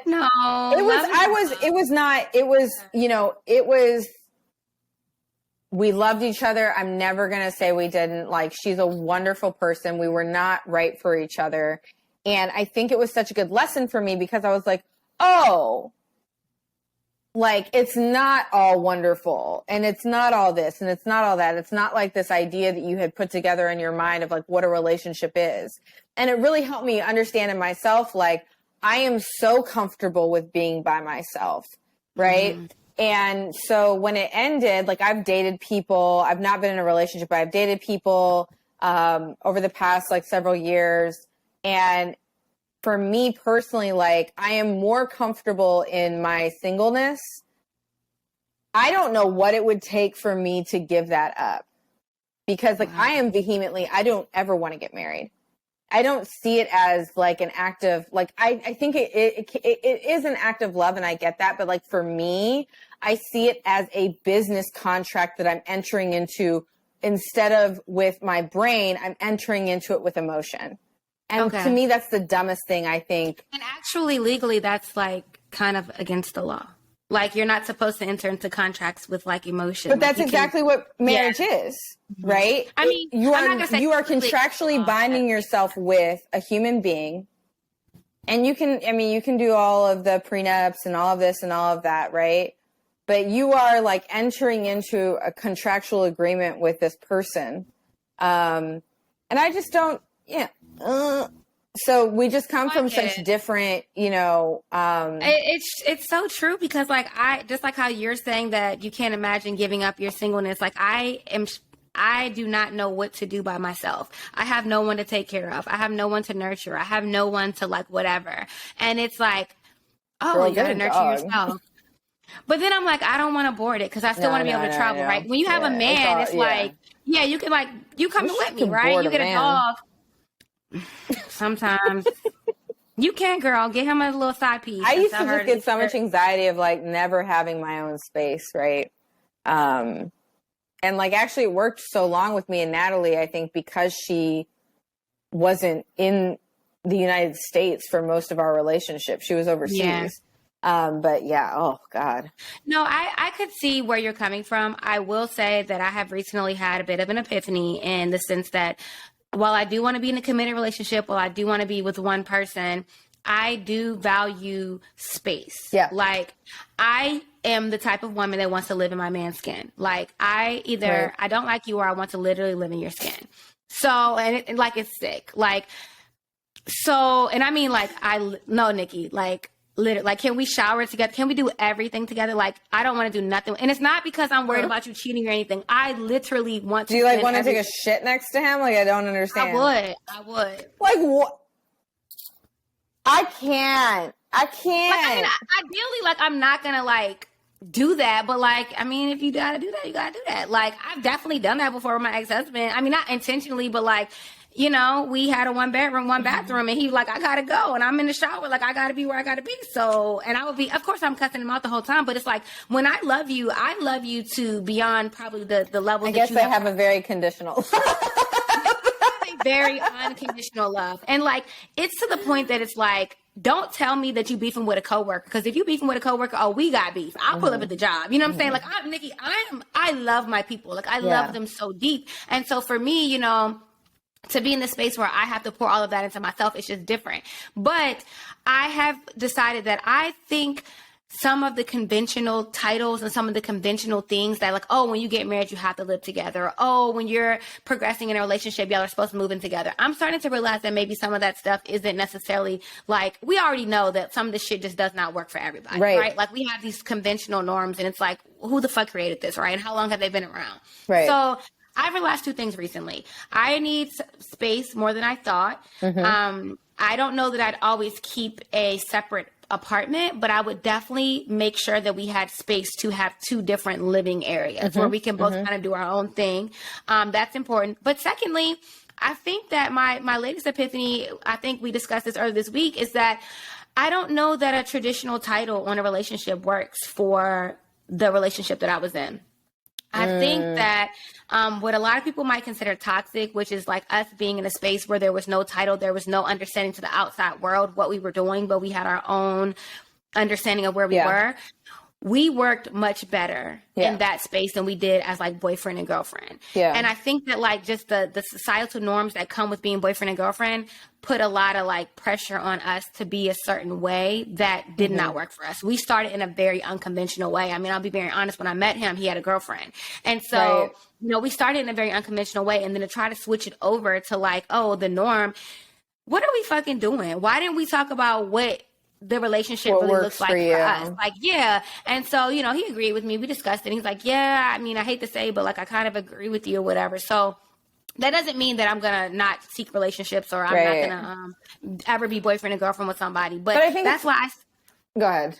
No, I was just gonna say that's why I'm like I'm down to be a finance fiance all my life. I don't think that you can have that connection and that love with someone without there being an official contract in place with the law and with you know you can commit to someone on that level without there being all of that. Yeah. And I know that because I've done that. You know what I'm saying? So it's like, I've done it both ways. I've done it with the official contract and I've done it without it. So it's like, I know that that love and that commitment and that connection is possible either way. And so I'm personally working on the norms that society has put on us. I'm really reevaluating, do those make sense for me and what I want for my life? Yeah. Because, you know, everyone says, oh, you're a woman, you should want to get married and have kids. No, I'm okay with having kids with somebody that I'm not married to. Yeah. So long as we have a bomb-ass relationship, and I love that person. Right. So I love that you have kind of always done that. It seems like you've always kind of been like, hey, whatever fucking works for me is what I'm doing right now. Yeah. And well, again, I will say, like, if there are people, I know that you stayed in contact with our college brethren much more than I did. I pretty much disassociated myself. So, like, depending on who's listening to this, the younger me, I was like, I want a relationship. Like, put me in. Like, pick me, coach. Like, I was very much like that. But now where I am in my life, it's very, very different. And like, I do love the idea of life partnership. I don't know if I think monogamy is realistic. I think that when you talk about societal norms, I think a lot of people force themselves into monogamy when that's really not something that they're interested in. And that's where you get cheating, right? Because at some point you have to be authentic to yourself. That's just like, fundamentally as a human being, you at some point will be authentic to yourself. And so I think a lot of people who do not want a monogamous relationship, who are incapable of monogamy, force themselves into monogamous relationships, and then don't respect them, right? And so for me, it's like, I'm very interested in the idea of honesty, because I don't think a lot of people are really honest with themselves and honest with their partners about where they're at, right? And I think that we see things like polyamory or things like that as like fringe, right? And like unacceptable almost. When really I'm like, well, if you want to, there's non-monogamy, and then there's people who like, they want to be non-monogamous, but they're like, and men do this quite frankly, quite a lot, is they want to be non-monogamous, but they want their partner to be monogamous because they see women as like owners. Yeah, we had a whole episode on polyamory and what it truly is. That's not polyamory. Like, no, that is not. Absolutely not. Absolutely not.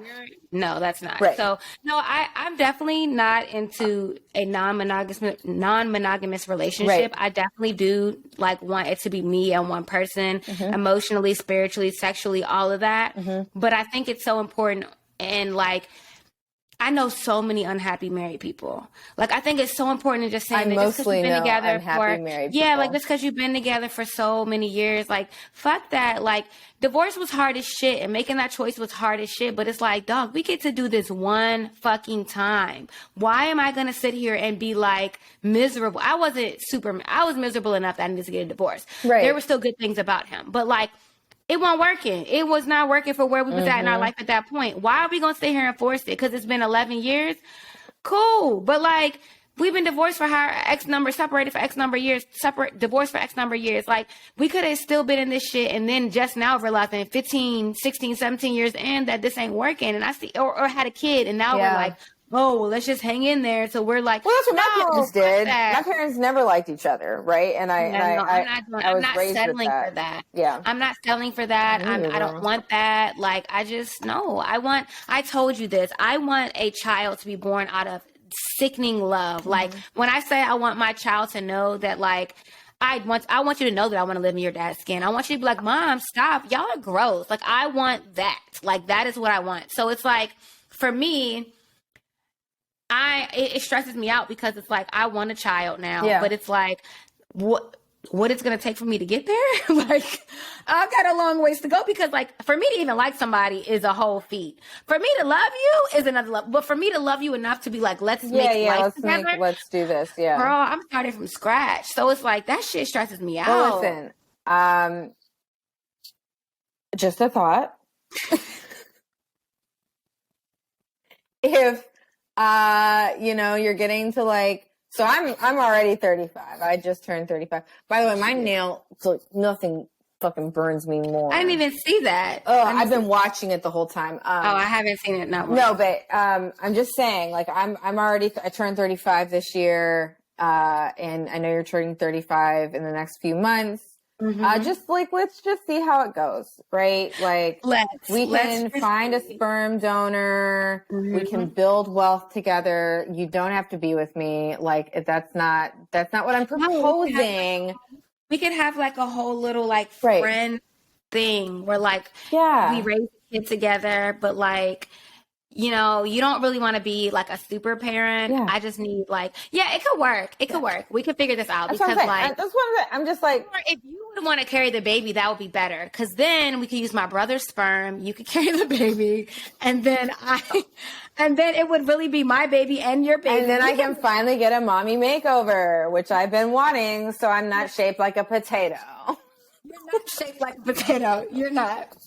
I don't even want to hear that. But no, like all jokes aside, I'm not going to allow my relationship status to determine drive that. Yeah. Like it's like if I feel like, I'm at a certain age and I'm like, okay, I really want a kid, there ain't no man in sight, I'm gonna do what I gotta do, you know what I'm saying? Yeah. But right now I ain't there just yet. You know what I'm saying? I'm hoping God still has in his cards and his plans for me that there is a partner that's out there for me. You gotta keep the age range. Girl, I don't even want to keep the fucking apps, let alone the age. I get that. But like, apps are so bad. And I will say, you do a much better job at like being outside. So you have a much higher probability of meeting people. Outside. They do not like me outside. They don't like you outside in Texas, but they do. You don't like. No, they don't approach me. I don't even know because they don't even approach me. Like I feel like a bitch that lost weight. My waist is snatched. Oh, girl, goodbye. Like, what the fuck? Like that. I'm not joking. Like I had a friend. I had a conversation with her on Thursday. And she's like, I don't understand how you're in Houston and you have an issue finding a fuck buddy. She's like, I have like 3 of them. And like, I'm tired of it because I want a relationship. You also haven't been here that long. And I don't think you were seeking that immediately when you got here. No, I was really seeking that. It's just like if it came about, whatever. Well, it's like. Seeking is a strong word. I'm pretty sure that if you were to apps wise or whatever, I'm pretty sure if you just opened your aperture and that's what you wanted, like, I think men would fly to you. But I don't want to see, that's the thing. Yes. Could I probably get one of these little men off this app? Yes. But you still got to be fine. You still got to be tall. It's dangerous. I want to play a dangerous game. I want to play a dangerous game, sis. I want you to be as close to what I want in a boyfriend as possible. But I don't want you to be my man. I want to walk on the edge. Yes, I want to be like, possibly risk falling or you falling. I want to play a dangerous game. I want you to be my type in all the ways still, but I only want to have sex with you. I mean, but also Texas, like, I really feel like there has to be, maybe you need to take a trip to somewhere. I don't know. Maybe I'll go to Dallas. Maybe Dallas. San You're Antonio. a Cowboys fan, right? Yeah, it's not going well for me, but let's talk about dating apps because I don't have the stories that you have from dating apps. So I don't know what I want to categorize this next question as, but what is the most awkward encounter you've had with a man from a dating app?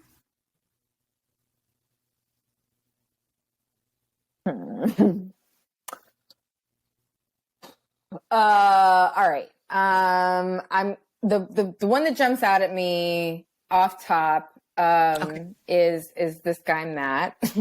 Okay. I'm sure I have more, but okay.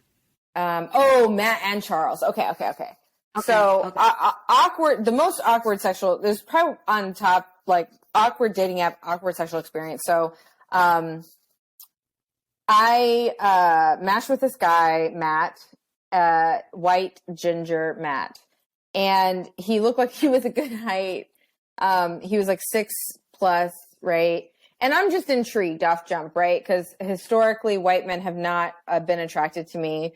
So that was one thing the dating apps really was crazy for me, because I was just like, what? Like, oh my God, same. I'm like, why are y'all swiping on me? Like, and then I'm curious, right? So I'm like, this isn't really my bag, but I'm gonna go shopping. Like, I'm gonna try this on. Like, why the fuck not? Like, never say never, right? So I'm like, all right, I'm gonna try this out, right? So we were like texting here and there, and he made a very smart move in that he did not send me an outright dick pic. But he sent me a picture, and I'll say this, I think he saw like the conversation was kind of waning. Like, I think he could tell I was kind of losing interest. So he sent me this photo, and it was a photo of him with like a towel around his waist. Okay. And it was humongous. What was it giving? It was giving elephant trunk. It was giving massive. And I was just like, there ain't no fucking way. There ain't no fucking way. You got curious. Oh, you got curious. Immediately. Okay. Immediately. He knew what he was doing. So I was like, immediately, I'm like, when do you want to meet up, right? Like, we got to meet up. So we went out in Arlington, and it was awkward in that, like, we show up, and like, dating app dates are awkward. Like, usually they involve some kind of libation just to like get everyone like not so uncomfortable, not so on edge. But anyways, we show up, we go to dinner, which mistake number one, but we go to dinner. He doesn't order alcohol. So I'm like, I'm not going to order alcohol. I'm not going to be like a fucking lush. And he's like stone cold sober. Like, that's weird. So we eat an entire dinner. The conversation is very, very awkward. And he's like, well, do you want to come watch a movie? And I'm like, yeah, yes. Like, this is literally why I'm here. Like, we could have skipped this dinner and we could have gone to this movie. And so he's like, we're walking around in Arlington. He actually lived in Clarendon. And he was like, can we stop at CVS first? And I was like, in my mind, I'm like, oh, we're going to go get condoms. Like, yeah, this makes perfect sense. No. We go to CVS. We go to the food aisle. And this man picks up 2 bottles of sparkling Martinelli's apple juice. He's like, this is good stuff. I'm like, what the fuck is happening? Right. So I'm like, all right, I'm still in. Like, I'm still committed. Like, I've driven from Maryland for this shit. Like, so I'm like, all right, come on. We go to his apartment. It is eerily clean and spotless. And so now I'm like, ugh, like, it almost looked like a hotel room, like, quite frankly. Like, it almost looked like when you rent a room and it's like pre-furnished, and like, it was just very. Oh, it could have been like corporate housing or something. Yeah, like that's what it was giving me. I'm like, oh, okay. What is going on, right? So he turns on some idiot movie. I don't even remember what movie it was. Netflix and chill. And we watched the whole fucking movie. I'm just sitting there like. You're sober. So I am sober. And I'm just like, the fuck is happening? Like, why aren't you touching me? Like, this is literally, we know why we're here. Like, what is going on here? It was so bizarre. So if the movie finally ends, I'm like, all right, I guess I'm going to have to leave. I guess I have to get the fuck up out of here. Like, this is weird. And he looks at me and he's like, are you ready for some Martinelli's? And I'm like, I guess. Like, what? He like gets these like fancy champagne flutes out of his fucking cabinets, and he like pours it up after he iced it. He iced the apple juice. That's why y'all had to watch the whole movie to bring the apple juice to chill down. Mm-hmm. So he pours it, and then he's like, you know, I'm like, all right. So I'm drinking the Martinelli's. He's like, are you ready? I was like, what?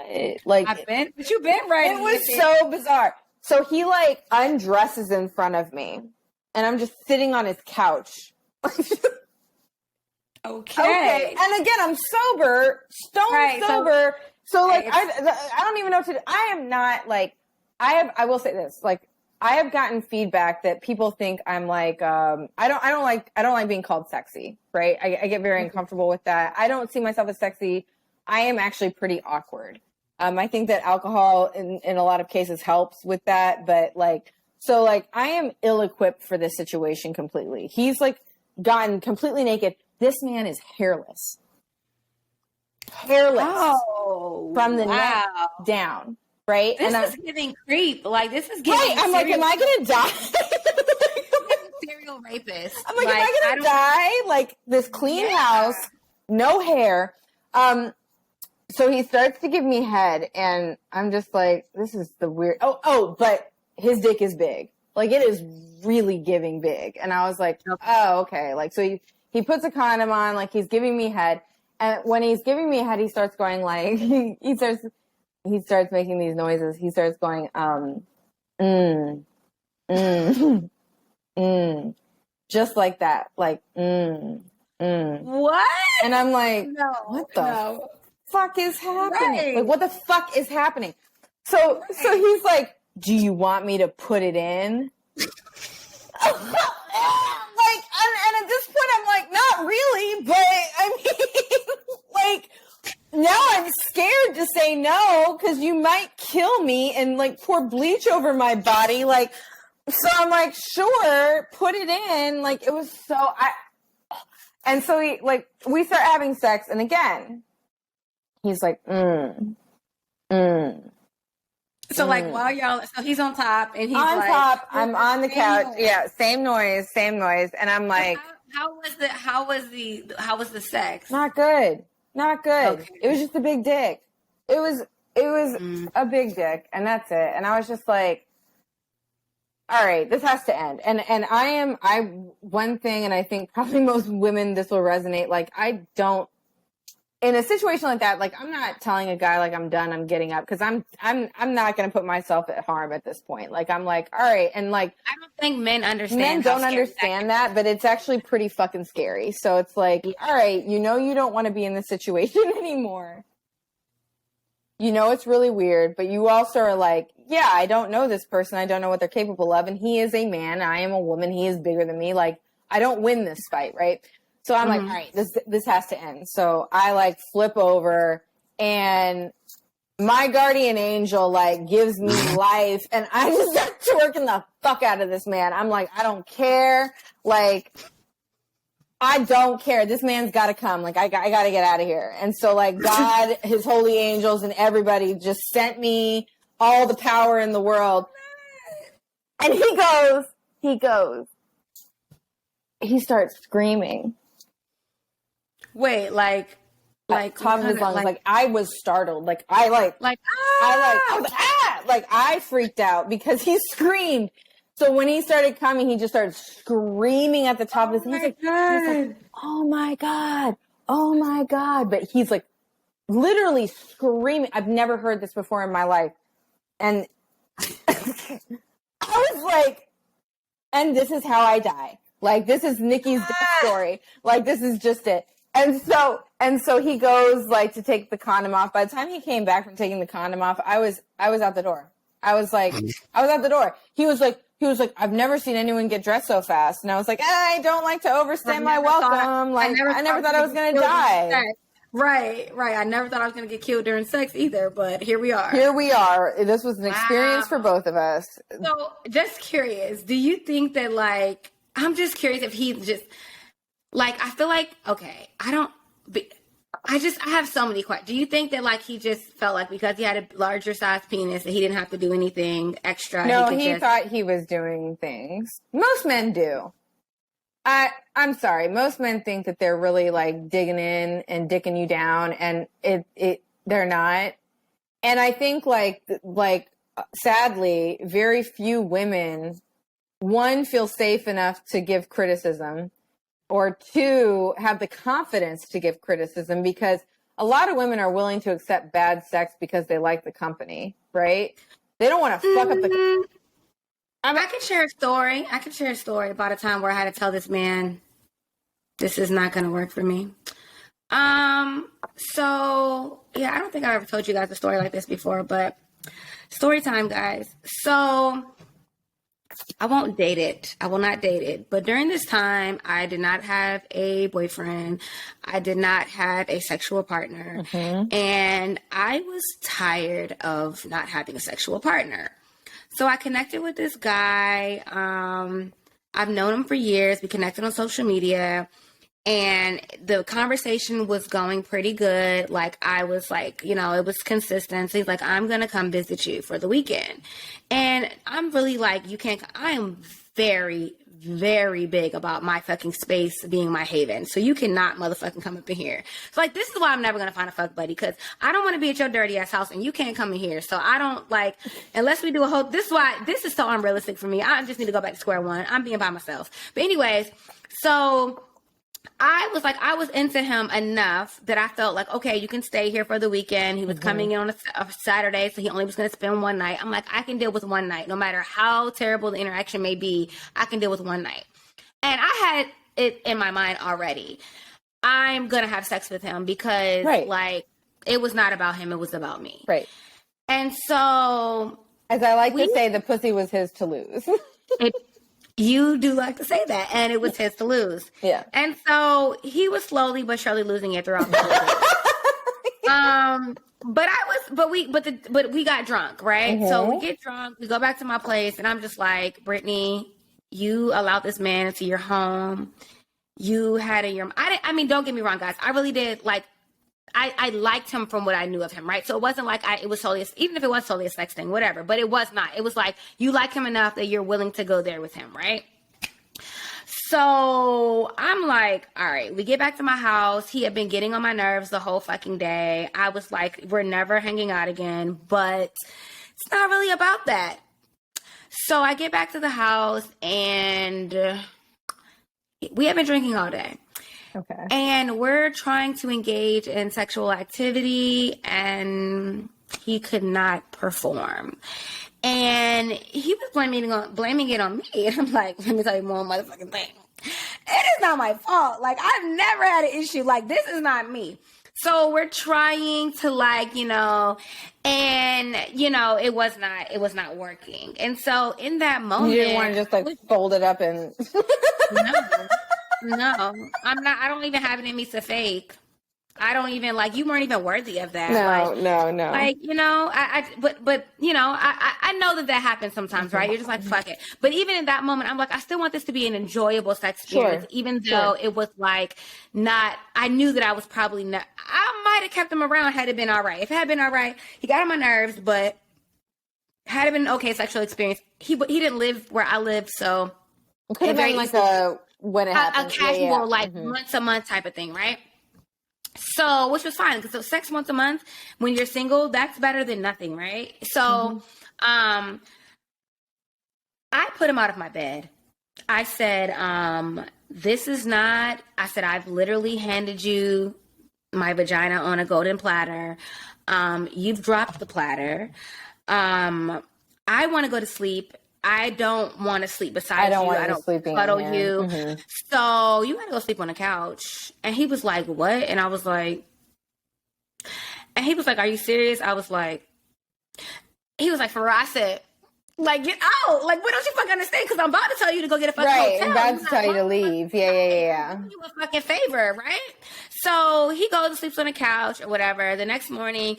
And I told you I've been doing this thing where, like, in general, when I'm not into someone, I really try to let them know, like, straight up. I'm trying not to be a ghost or whatever. So the next morning we wake up and I'm just like, thank God he woke up early. You know, he's like, all right, well, I'm going to go ahead and get ready to go. And I'm like, thank you, Lord.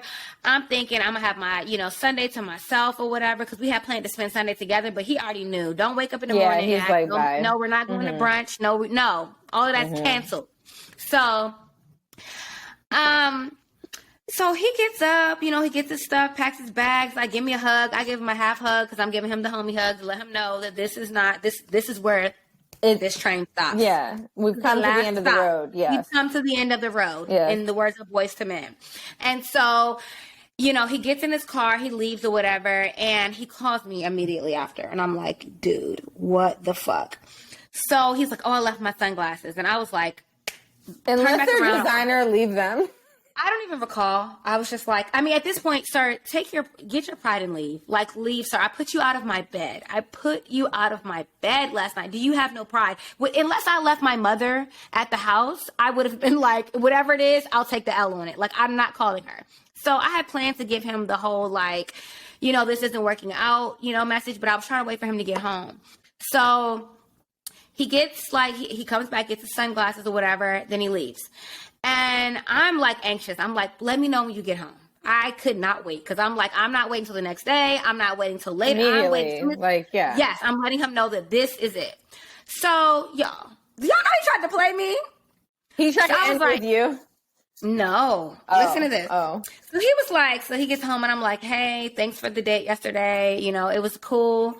By the way, guys, he was not gonna have more interaction with me before the sex thing. Like, it just as a person, he did not mesh with me, right? So he was very just annoying or whatever. That's the best way I can put it, because without going into great detail. And so before the sex thing, I already knew I probably wasn't gonna beyond this with him, right? But I thought, hey, at this point, this get it in, right? Like, you need to have sex. You want to have sex. So I'm like telling him like, hey, thanks for, you know, yesterday. I just think that we're not like we're not compatible. And, you know, I just think that this is not anything. Mind y'all, he had been asking me to come take me out for Valentine's Day. We were coming up to close to Valentine's Day. He was asking me to take me out for Valentine's Day, making plans for my birthday, all these things, right? Mm-hmm. Do y'all know this? That was the day before. Do y'all know this nigga responds to me on that day and says, yeah, me too. No, you don't. Like, don't you dare say, yeah, me too. You do not fucking agree.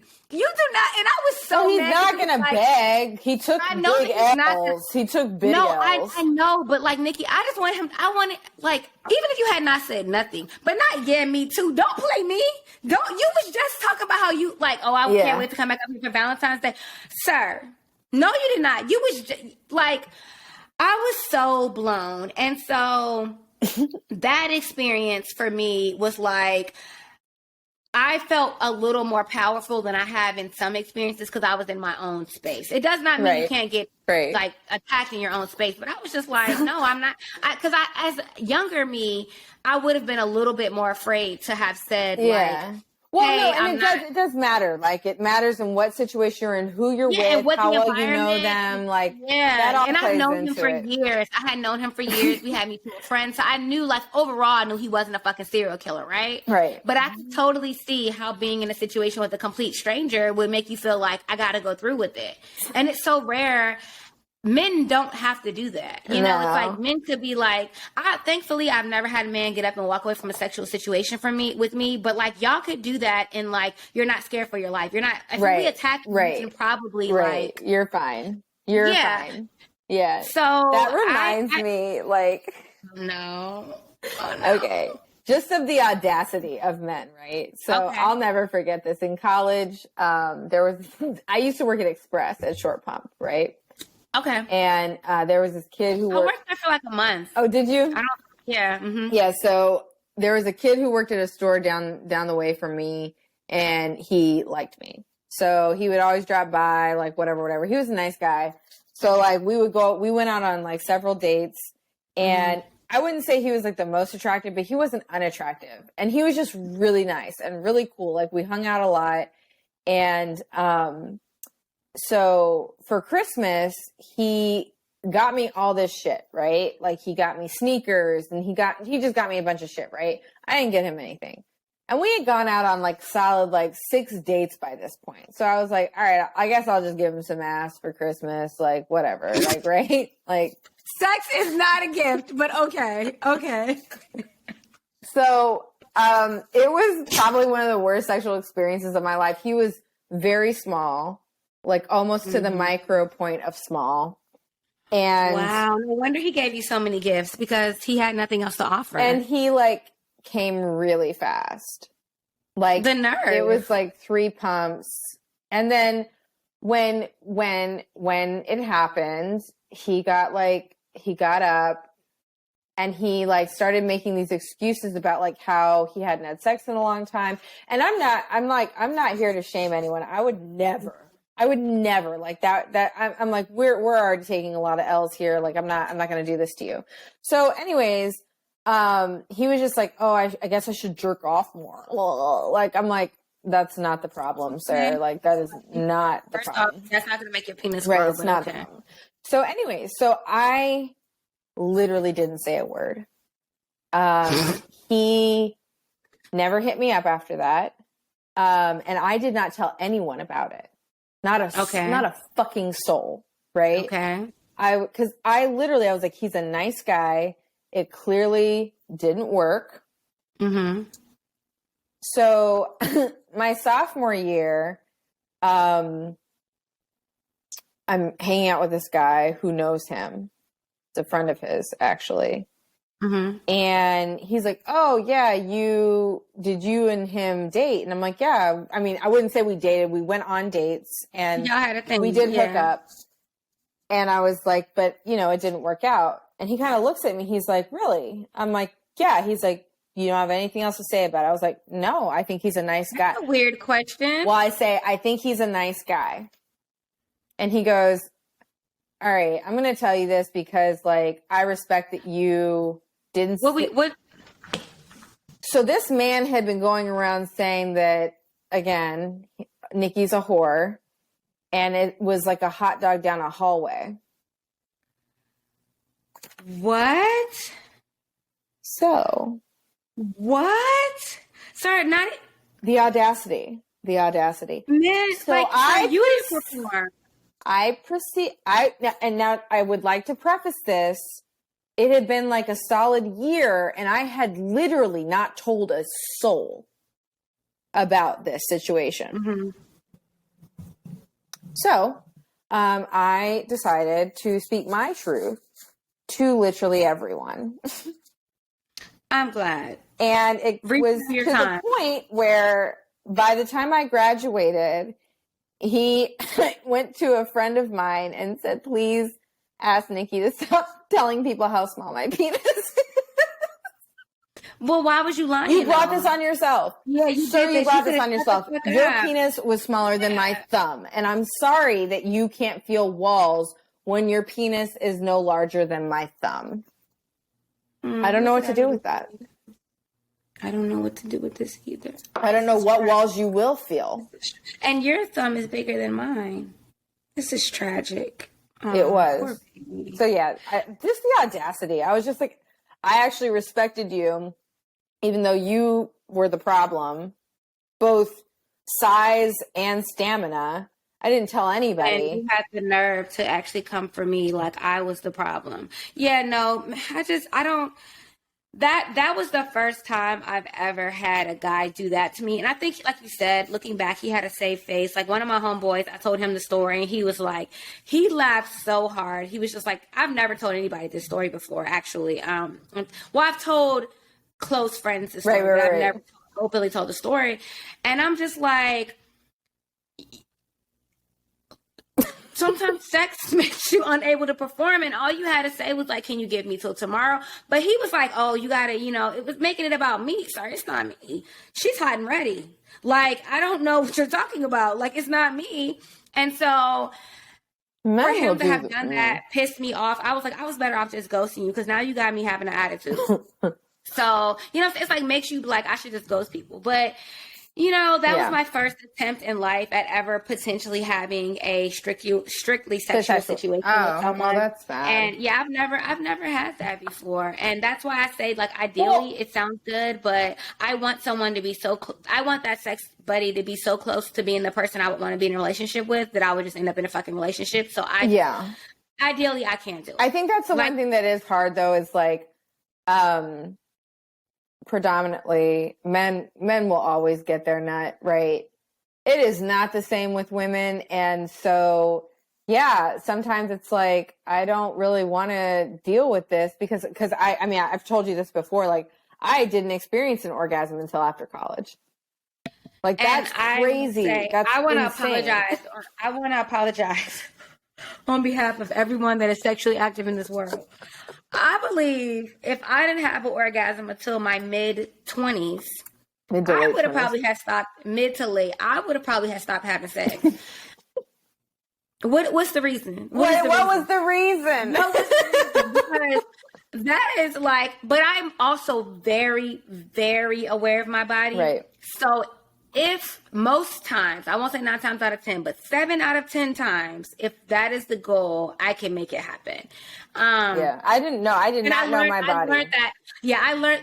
Well, I still feel like I still knew it as a young woman. Not like I'm not as sexually comfortable then as I am now, right? Mm-hmm. But I still knew exactly what to do because the guy that I lost my virginity to was very small. And so if I realized that if I could make myself have an orgasm. R.I.P. to that man listening. He knows who he is.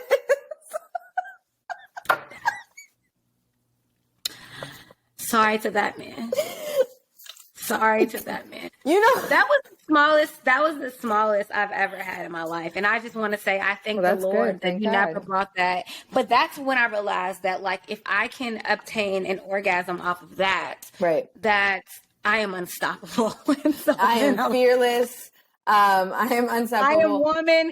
Hear me roar. Right. So I realized, so I've always known that, you know what I'm saying? So I've always been able to do that. But instead, I don't lean into that though, right? Like, I feel like it should be an experience. I don't want to just go like, let me just, I don't want to be that, but I do try to make it an experience. But like, that's why I feel like I can't imagine like going that long, and especially with the experience, the number of experiences that you had in that time until you actually had your first orgasm. It's like, I would have just been like, why? Like, I had a friend that told me she never had a orgasm vaginally, only like a clitoral orgasm. Okay. And I don't know what that is. Yeah. I can't imagine. Yeah. Like it is mind blowing to me. Yeah. So, I mean, granted, it wasn't until I'll never forget it. I think someone gave me a vibrator. Okay. And so they had to do like an intervention because a bitch was like rubbing them out every fucking hour. Because I was like, what is this? Like, what is amazing?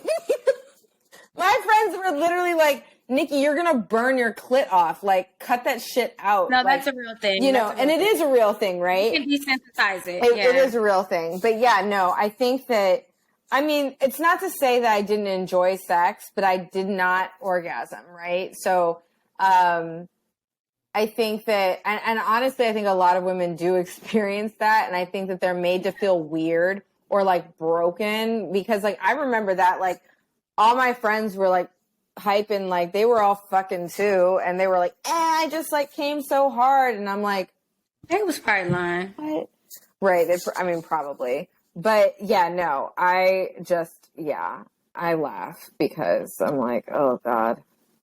It's so interesting how our bodies are so different and how like, I think we definitely had very different journeys in college, right? Like we definitely carried it very differently. I think I told you I spent my time priding myself on not being that stereotypical hoe girl, and you spent your time enjoying. Well, to be fair, I kind of fell off. So like I like definitely did the most my like freshman and sophomore year. And then after that, like going into my junior year, that's when I started dating girls or women, I should say. Okay. And in my junior year is when I like met my ex-husband. Yeah. So I think for those first 2 years, we just had very different experiences, right? Yeah. And so, I think it's interesting that I would expect you to have been the one that was like having these mind blowing orgasms, right? No. And it's like, it's just interesting that like that's mind blowing orgasms from 18-year-old boys. Like, what the fuck? Okay, and I will say that. I was not, these were not mind-blowing. These were guys, and that's the thing, like, these guys, they were not, and I don't think anyone should be offended hearing this. If you had sex with me, like, you weren't in it for my pleasure. Like, as a fucking 19-year-old, like you were trying to get a nut. Like, I'm not fucking stupid. And that's exactly like, all right, like, but I hope that like, unfortunately, I think the problem is this is like guys go from like wanting pussy and getting a nut and they don't ever care to learn like how to please women.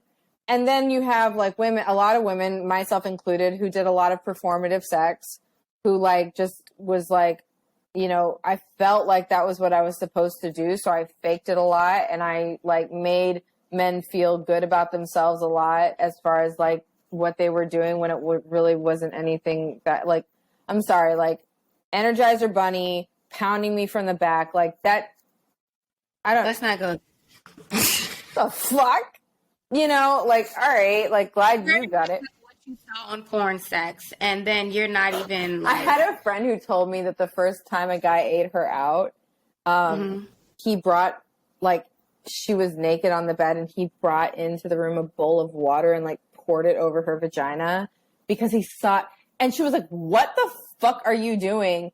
And he had seen it in a porn, and he thought that's how you were supposed to prepare one for oral sex. Unless it's unclean, you don't need no water. It's gonna get its own self wet. Like, you don't like, no. So I will say this, that's another place that we differ, is that I have, in general, with the sexual experiences that I have had, I do feel like the man has been interested in my pleasure. Right. And that is something that, like, I mean, also you gotta be honest, you know, we're playing a numbers game here, right? Mm-hmm. I have been in a relationship for most of my adult life. Right. So of course, when you're in a relationship, that person, if they care about you and they love you, they want you to have an equally as beneficial sexual experience. So you would hope my time single, where I was having sex with like different guys or whatever, it wasn't as long as, you know, your time single, right? Mm-hmm. So of course you've had a different level of experiences than me, but in general, I've never felt like, you know, the guy didn't care at all. And I told you, that's why I'm also very careful about, well, not so much now, because now I just don't even think about, now the thought of like new sexual partners just actually disgusts me. That's why I'm kind of like, you know, I have these dreams of, it's exhausting, yeah. It's like not really going to happen because people are so gross.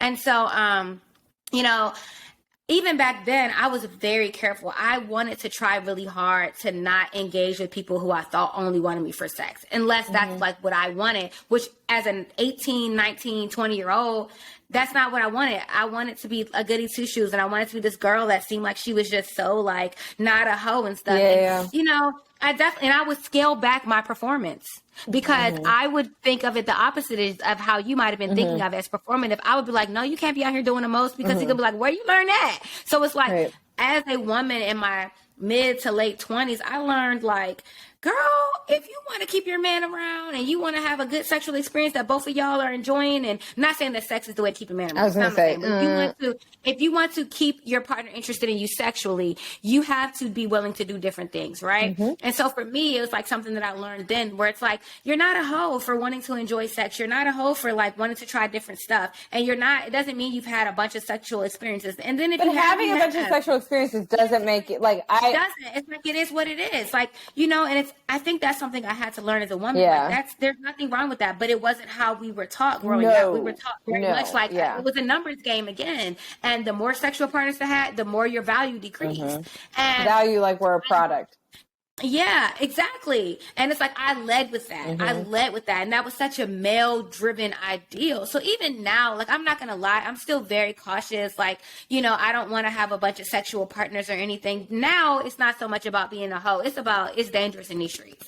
So it's like, and you know, let's be honest, using protection or not, when you're entering the bed with someone, there's the potential for a child to be made. Do I want to have a child by this person? Like, that's one of my thought processes. Yeah. Like, if something were to fucking happen, would I be okay with having a child by this person? So for me, that's why I think that the idea of like a sex partner, a sex buddy or whatever sounds good, but like, that's why I want him to be as close to a boyfriend as possible, right? Because it's like, girl, just in case. So that's why this shit don't work. Luck. That's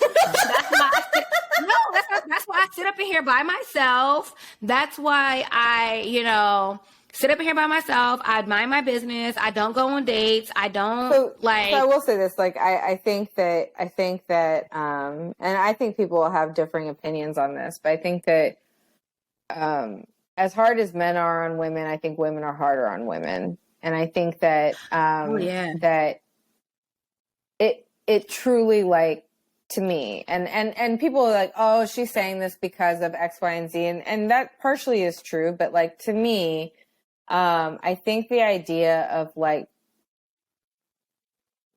what we were raised with and what you're touching on about keeping your body count low and doing all those things, right?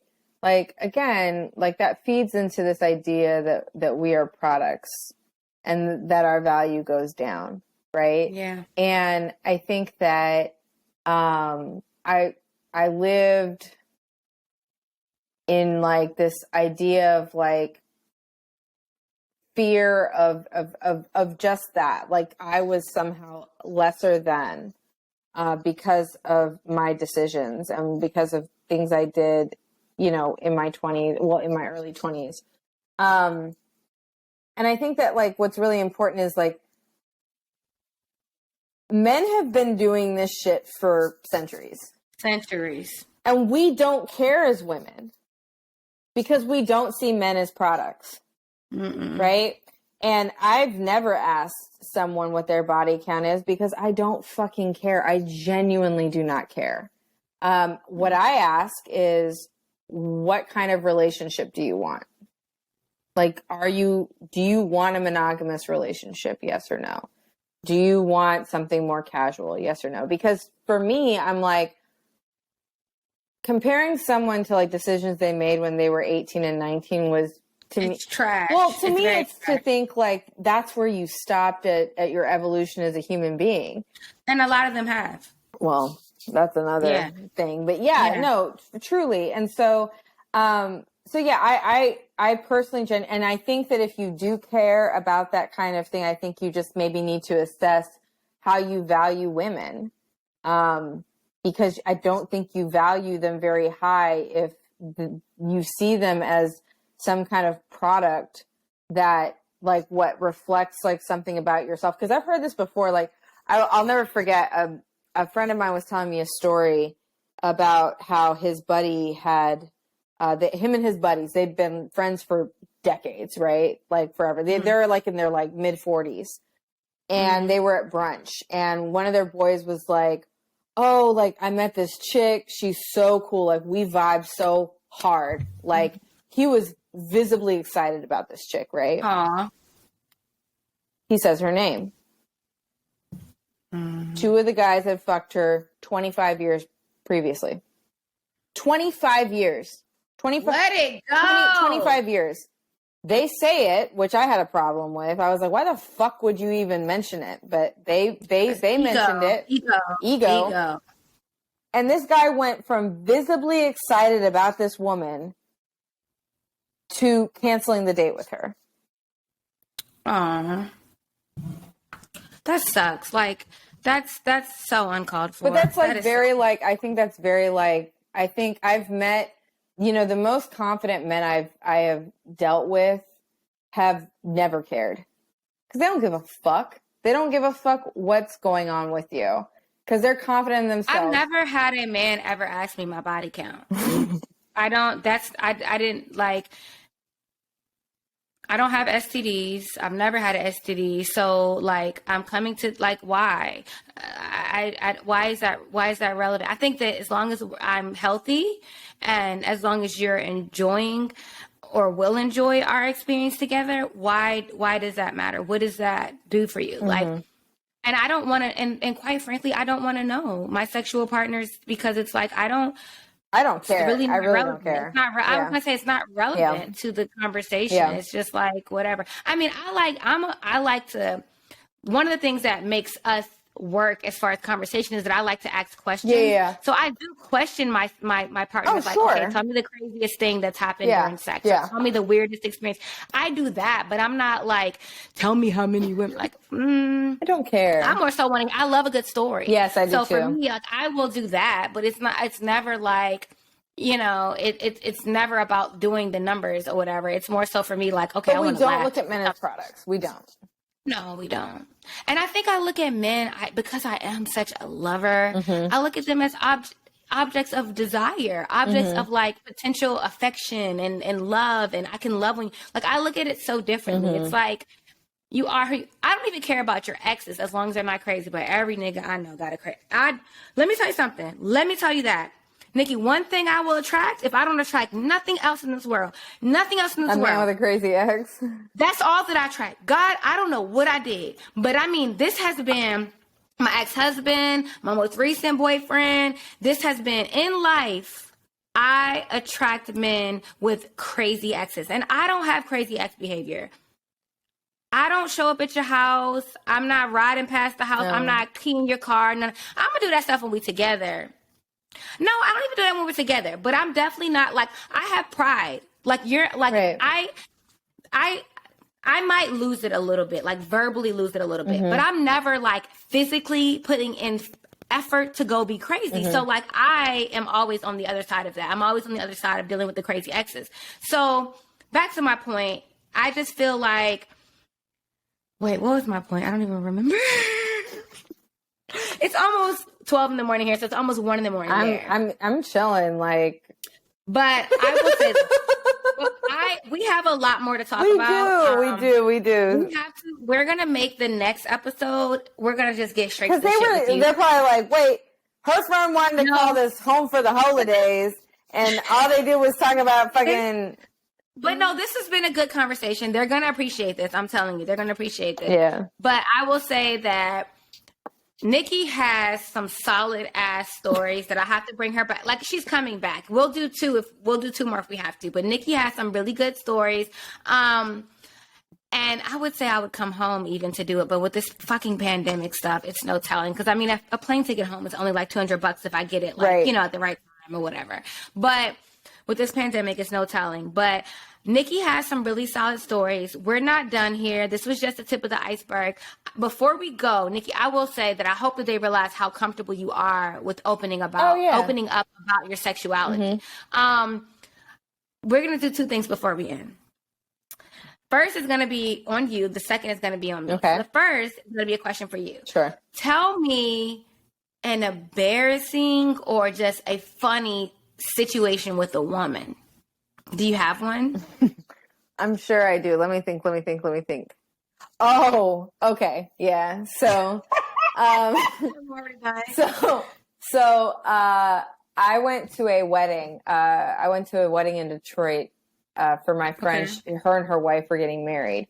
And, I met this chick there and she was just like, I mean, she was so cute. Like she was just like, immaculate looking. She dressed really well. Like, and I was just like, oh my God. Right. So I'm like super like, I gotta talk to her. Right.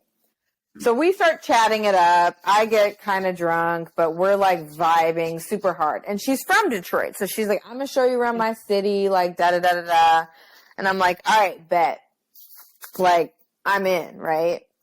So she's showing me around Detroit and she's like, it's like late. We're both drunk. And she's like, yo, let's go get like a hot dog. I guess Coney dogs are really big in Detroit. I have fucking IBS. Like, what the fuck I thought eating a fucking Coney dog, fucking I think I had 2 fucking Coney dogs on top of alcohol. Like, I don't know what I was thinking. I don't know what the fuck I was thinking, but here I am like, yum, yum, yum, yum, yum. Like, let me just eat all these fucking chili cheese shits. Like, what the fuck? So she had a car. She had her car there. And I'm just trying to play it cool, right? Because I honestly didn't think I was going to bag her. And I was like, this is amazing. Like, wow. So we we're talking outside of my hotel and I just feel my guts start to go. I'm like, fuck. Like, I cannot. Like, what? I can just feel it. She even asked at one point, she was like, do you hear something? And I'm like, yeah. That's a fucking blow all over your car. Like, I know exactly what the fuck is going on right now. I hear it. I feel it. Right? I'll never forget. Oh my God, my stomach was expanding. I was like, I'm fitting to shit on myself in this girl's car. I have never, like, what? And so finally, it was, I mean, we talked all night, which I'll have to tell you what happened with her. That was hilarious what happened with her. But anyways, like, I finally, like, find a reason to get up out her car. I barely made it to my room. And I was, like, blowing ass all the elevator way. It was bad. It was so fucking bad. And I was just like, Nikki, like, what is wrong with you? Trying to play it cool like the young kids, fucking eating Coney dogs at 2 a.m. like a fucking child. It was awful. It was awful. So that was it. Awful experience. Oh my God, that is so funny. Okay, I was hoping you weren't going to tell me like y'all went to go do something sexually. Oh, I knew that was off the table. Like, can you imagine? Like, me, oh God, no. My life flashed before my eyes. There was no fucking way. There was no fucking way. No. Oh my God. Nikki, I have enjoyed you so much this episode. This is just the tip of the iceberg, y'all. I swear. We got a lot into other talk than what I was planning, but guys, those stories she just told, I swear to you, that's just, I am in that is just the tip of the iceberg, y'all. Nikki has had some really funny dating and sex experiences that she's super open to talk about. Nikki's coming back. We're going to do this again as soon as we can. And with COVID, we have nothing but time at this point. Right. So we'll probably end up doing this again sooner than later. I'm not going to make y'all wait. But before we go, and this is no pressure on you, is there anything that you want to ask me? I always say this to my guests because I feel like I spend so much time asking questions and all of that. So is there anything you want to ask me or any questions with an S you have for me? And I will do my best to not avoid them and to be honest, and assuming they're not like all right crazy. All right. Do you have it? If you don't, no pressure. If you have nothing, I'm trying to think. I'm not going to okay. So... Oh, Lord. Do you have, you've been on the apps? Yes. Right. Do you have a story of an experience from the apps that you would like to share? Bitch, you know I do. I knew I shouldn't have did this shit. Okay. We're going to how we going to end it. Okay, guys. So a few weeks back, unfortunately, this is the recent story. Okay, y'all. So a few weeks back, right? Ivy, was very much like, you can't, if you're going to be bored and lonely, you can't complain about it. How do you think you're going to meet anybody if you don't, put yourself out there? So I'm like, all right, I'm going to get these apps a try. So there was this one guy that was up there, and what was his name now? I don't remember his name no more. Know. Yeah, me neither. Motormouth, whatever his name was, literally. We'll call him Jeremy. I don't know where I'm getting that from, but we'll call him Jeremy. So Jeremy was pretty consistent on the apps or whatever.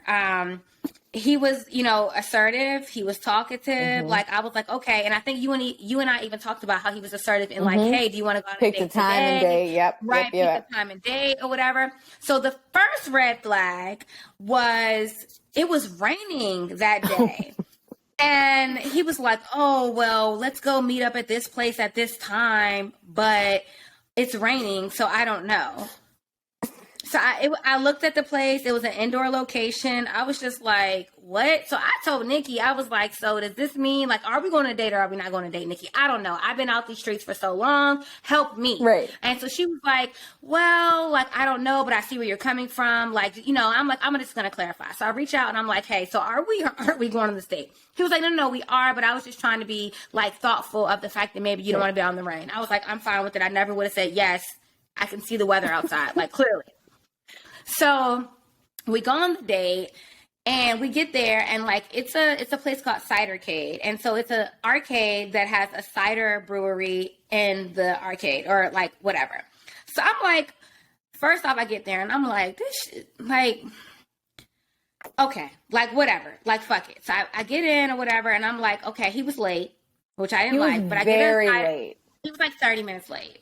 So I get in there, I get a cider, I'm drinking it or whatever. He comes in and I'm like, you know what, Brittney, it's cool. Just let him get a beer and y'all will kick it.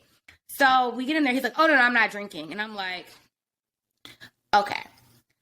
So you guys, from the moment after him saying he's not drinking all the way through the end of the day, He talks nonstop. Within the first 15 minutes, I found out that he was a Kappa. I found out that he had sisters. I found out about his nephews and nieces' names. The unborn nephew, I knew his name as well.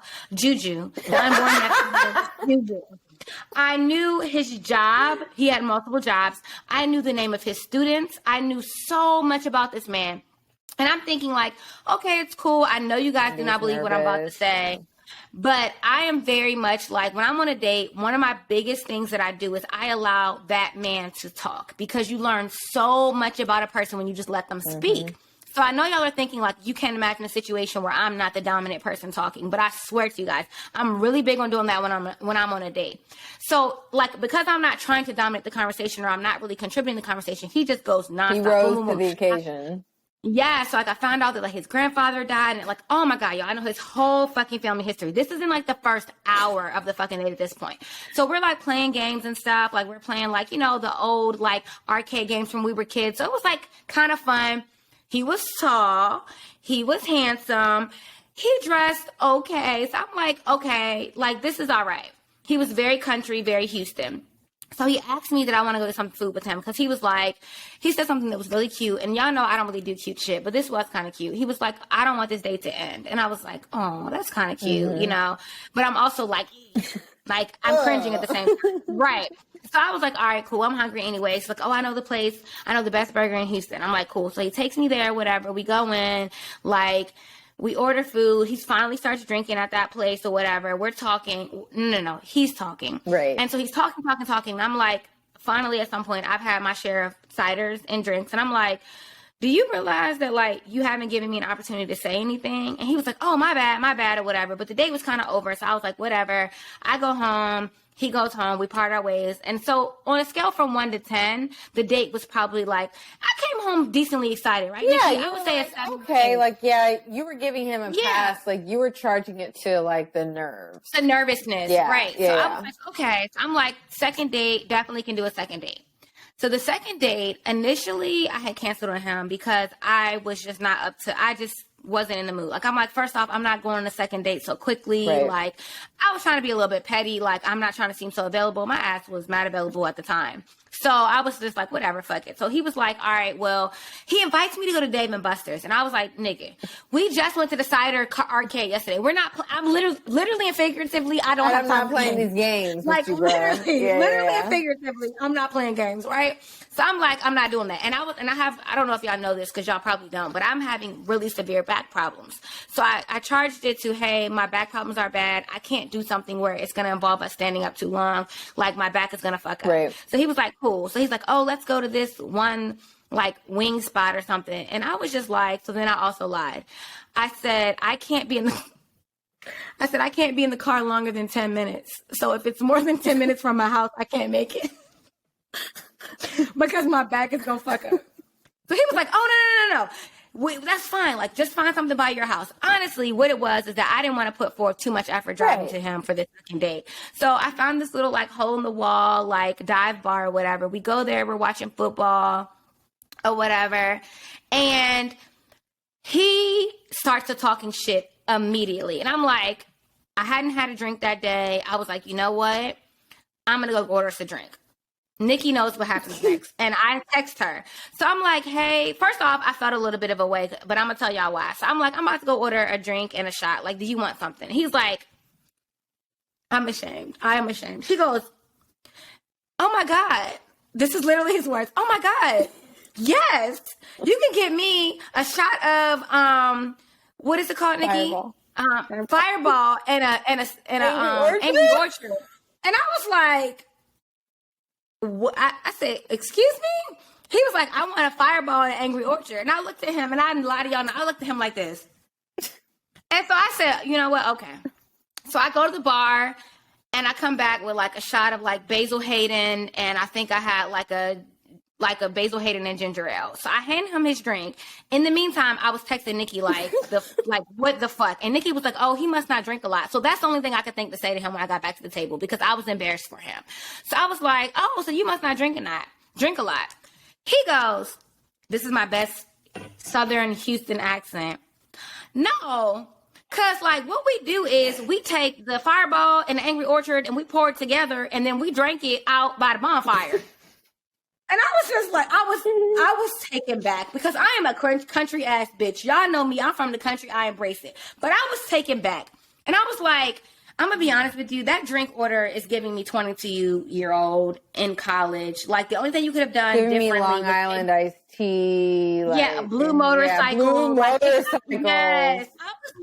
I was just like. Amaretto sour. So, yes, like the drinks that you drank as a kid. Literally. So I was just like, so he sits down and he talks nonstop. He tells me how his dad has been an athlete his whole life. Mom Dukes, like, and it was so much. So I'm like, okay, maybe I should give him a try at a different venue. Y'all, please understand that when you hear this, it is me making effort because Ivy cusses me out so much about not trying. So this is me. You're going to hear me. This is me trying because normally after that first date, I would have left in the middle of the date and been like, I'm out. So I'm like, let's go to another spot down the street that I've seen that I want to go to. I haven't been. So we go there. He runs into his fucking cousins. I didn't even tell you about that. You did not. Runs into his fucking cousins. And I was just like, please do not introduce me to anyone. He could not fucking wait to show me off to them. Like, oh yeah, I'm going to date. I was just like, oh my God. So I walk away. They're talking. I walk away. I go to the bar. I order like Jameson because I think that was Did you get him his appletinis? No, I fucking didn't. I said, and I told him, I'm going to teach you how to drink. Right. I just told him. I was like, he was like, I said, do you drink whiskey or bourbon or no, not really. I was like, have you ever heard of like Basil Hayden? Or he was like, what is that? Like Jack Daniels? I was like, no. I was like, He was like, yeah, I don't really drink that. I said, well, what do you drink? Talking about some vodka. I was like, oh my gosh. Like, he drinks Nuvo. No. Right. So I order him a Blue Moon and I order him a shot of Jameson. I'm like, this is a kind of a standard thing I'll do when I'm at a hole in the wall spot, right? So he was like, oh, this is so good. And I was just like, so we're at this other spot. It's not really giving much. And I'm like getting a little drunk at this point. And so I have edibles in my purse. And I'm like, hey, do you want to take an edible? So he was like, yes. I give him one. I take half of one. I'm like, let's go to this other place that I really love. This little, it's like more of a black spot. He's like, yeah, I don't really know. I don't really go out. I'm like, shut the fuck up. We're going. So he drives. I drive separately. The whole time we're driving separately. This isn't no pickup date or whatever. Right. So we get there. Mind y'all, I paid for the shots the first time. Right. Yeah. I paid for the shots the second time. We get there, and I'm going straight to the bar because I'm like, in order to continue hanging out with you, for one, I was excited because it was too loud for us to talk. But in order to continue hanging out with you in peace, I'm going to have to get more liquor. Like, I'm just calling this what it is.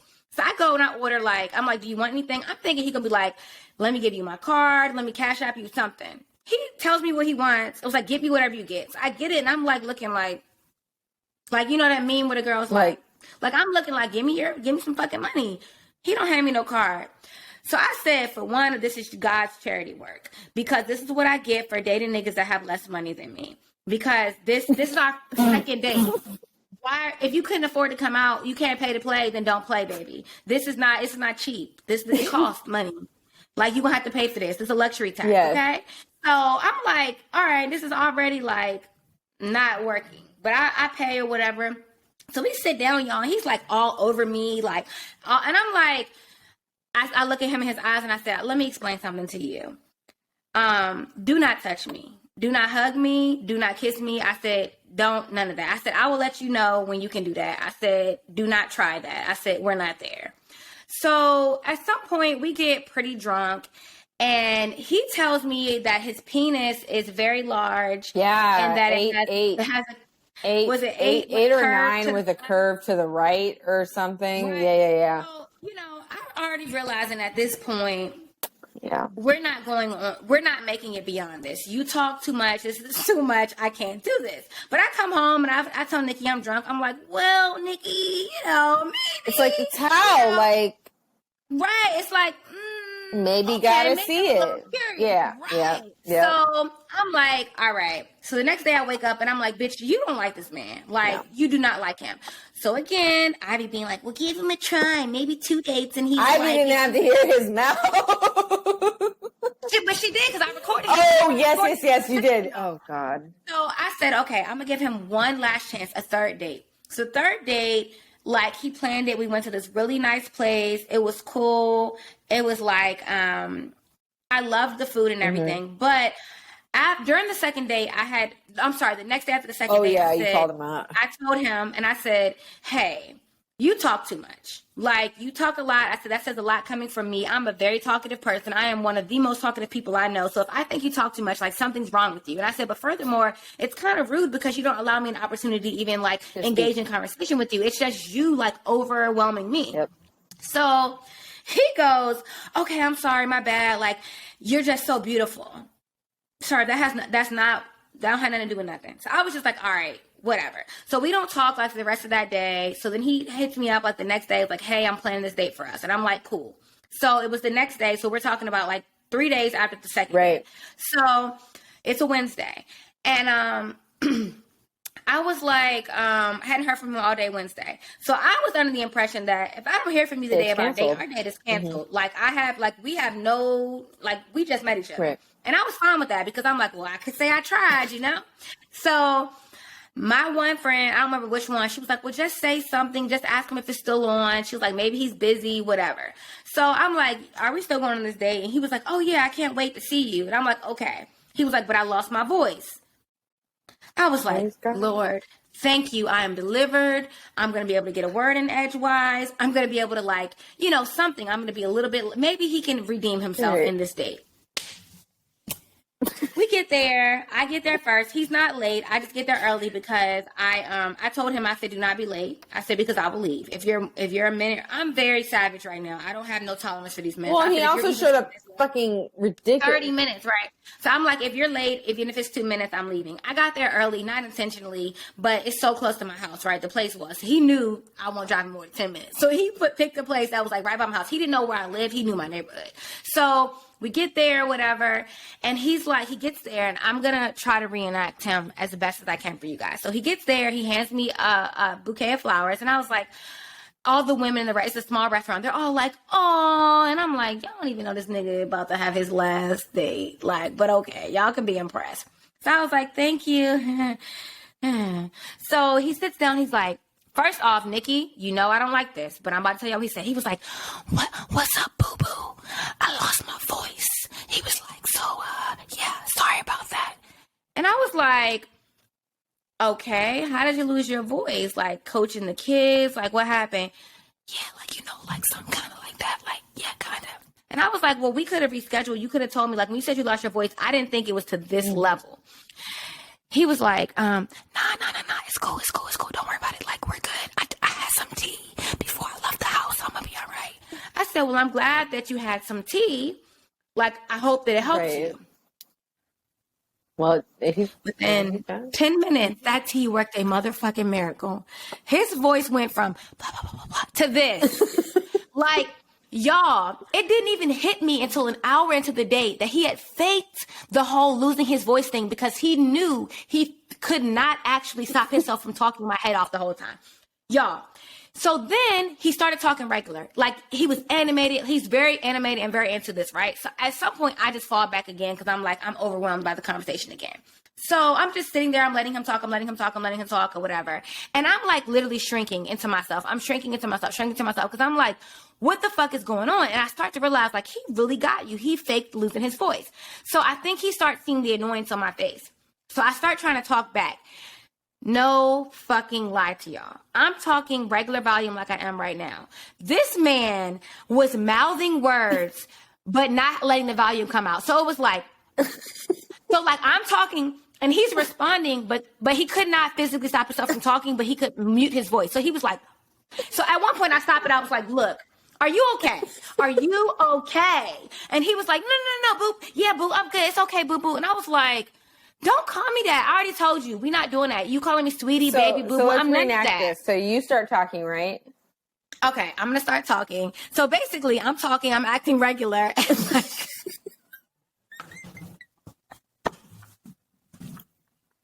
hold on. Do it again. Okay. So I'm talking. I'm acting regular. I'm trying to have like, but it's more animated though. You got to be like, because it's like, yes. So it's like, I'm talking. I'm having a regular, and he's like, And I'm like, yo, what the fuck is wrong? Like, what is wrong? And so he was like, no. It's, boo-boo, it's cool. I want to hear what you. I just said, no. Like, you clearly don't. No. And so like, so at some point I'm just like, this date is over. But I think the waitress thought we were having an amazing date. I think she got fucking mesmerized by the fucking flowers because these bitches probably not used to getting flowers and shit. So she's like taking forever with everything, the check, like everything. And I'm like, dog, bring me the check. Like I'm ready to leave. Like bring me, because I knew at this point I was not paying. Like no. So she brings the check. He takes his time. I'm like, can you? You where's your wallet? Like, I'm like, so I lied and I said I have a 7 a.m. call. Y'all, my call was at 8, but I said it was at 7 a.m. So I had to go home early, right? So we sit there and like, he's talking. I don't remember exactly what he was talking about, but at some point this man invites me to his mother's birthday dinner. Y'all, we've been on 3 dates within a week and he invites me to his mother's birthday dinner. And I'm thinking like, I don't even like you. So what made you think? What made you think I'm gonna like the person that created you? No, that let you be like this. I looked at him. I don't even think I said any words. I looked at him like this because I'm like, you got to be motherfucking kidding me. I told you, Nikki, and you know all the things that he was doing. You know he was asking me those questions and shit. He was texting me. Who makes you laugh other than me? Like what? He texted me one day and was like, what makes you laugh other than me? Nigga, I'm laughing at you, not with you. I'm laughing at how whack you are and how stupid you are. Like, what? He said, well, do you want a dominant partner? He goes, do you? He said, I'm about to pee on myself. He said, this man said, do you want a dominant partner or do you want someone like something more equitable? An equal partner. That's not the correlation you're trying to make, my man. Like, no. And so I stopped him right then and there. I said, first off, we will cross that bridge if, and I put IF in capital letters, we get there. I said, let me be very clear with you because I don't think I have been. I'm not looking for a relationship. I'm not looking for a situationship. I'm not looking for nothing that has a title or even looks like it should have a title. I am in a new city. I'm meeting new people and I'm enjoying myself. So if that is not what you're on, totally respect that. I'll leave you alone. And he's like, no, it's fine. But then he keeps asking me these dumbass fucking questions. So I'm like, where do you see yourself in 5? Like, go away. Literally, like, what is your 5-year plan? Like, what the fuck? For you not to be in it. How about that? That's the only thing I know right now. So anyways, third date, the last 30 minutes, I have a full out-of-body experience. I literally sit there and envision myself. My soul gets up and leaves my body and it stands over at the other table and watches us on this date. And it's saying, wow, I really can't believe you allowed yourself to get into this fucking situation a third time, you dumb bitch. So I'm disgusted with myself. I'm so disgusted with myself. So like at some point she finally brings the check and I'm like, she's like, do you want another glass? Because it's a wine bar. And I'm like, I don't even want to eat ever again. I don't want to, nothing. Like, so I raised my hand during the date. I raised my hand and I said, I'm going home now. He goes, yeah, boo, come on, let's go. Boo.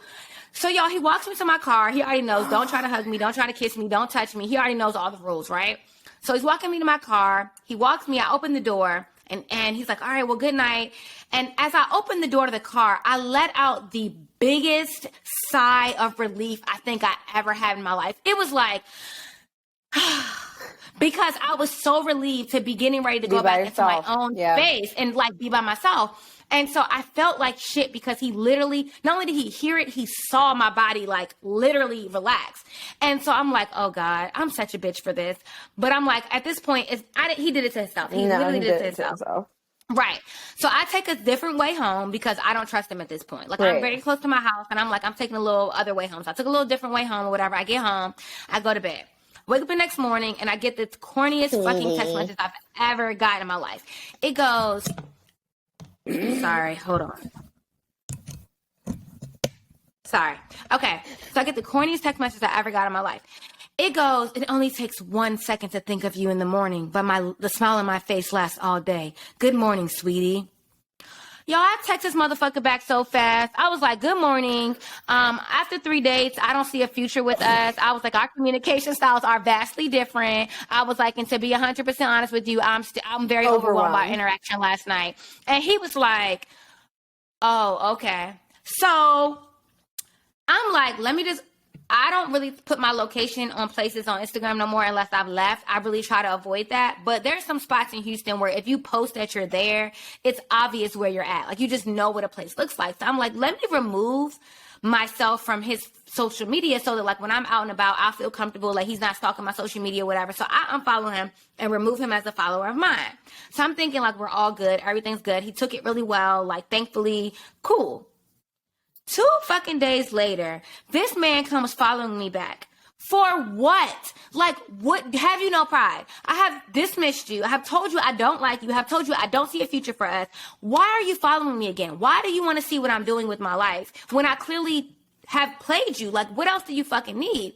And I didn't even remove him again because it's like, I ain't doing nothing that's so great that he can't see. But after that experience, that was at the end of November. After that experience, I decided that for the rest of December, I would not be dating. Right. And I have made it. Today's the 19th. I've made it without a date since then. And I needed to recover because that was one of the most draining experiences of my fucking life. I was embarrassed for myself. I don't trust my judgment anymore. I don't deserve to be dating because if this is what these are the decisions I'm making.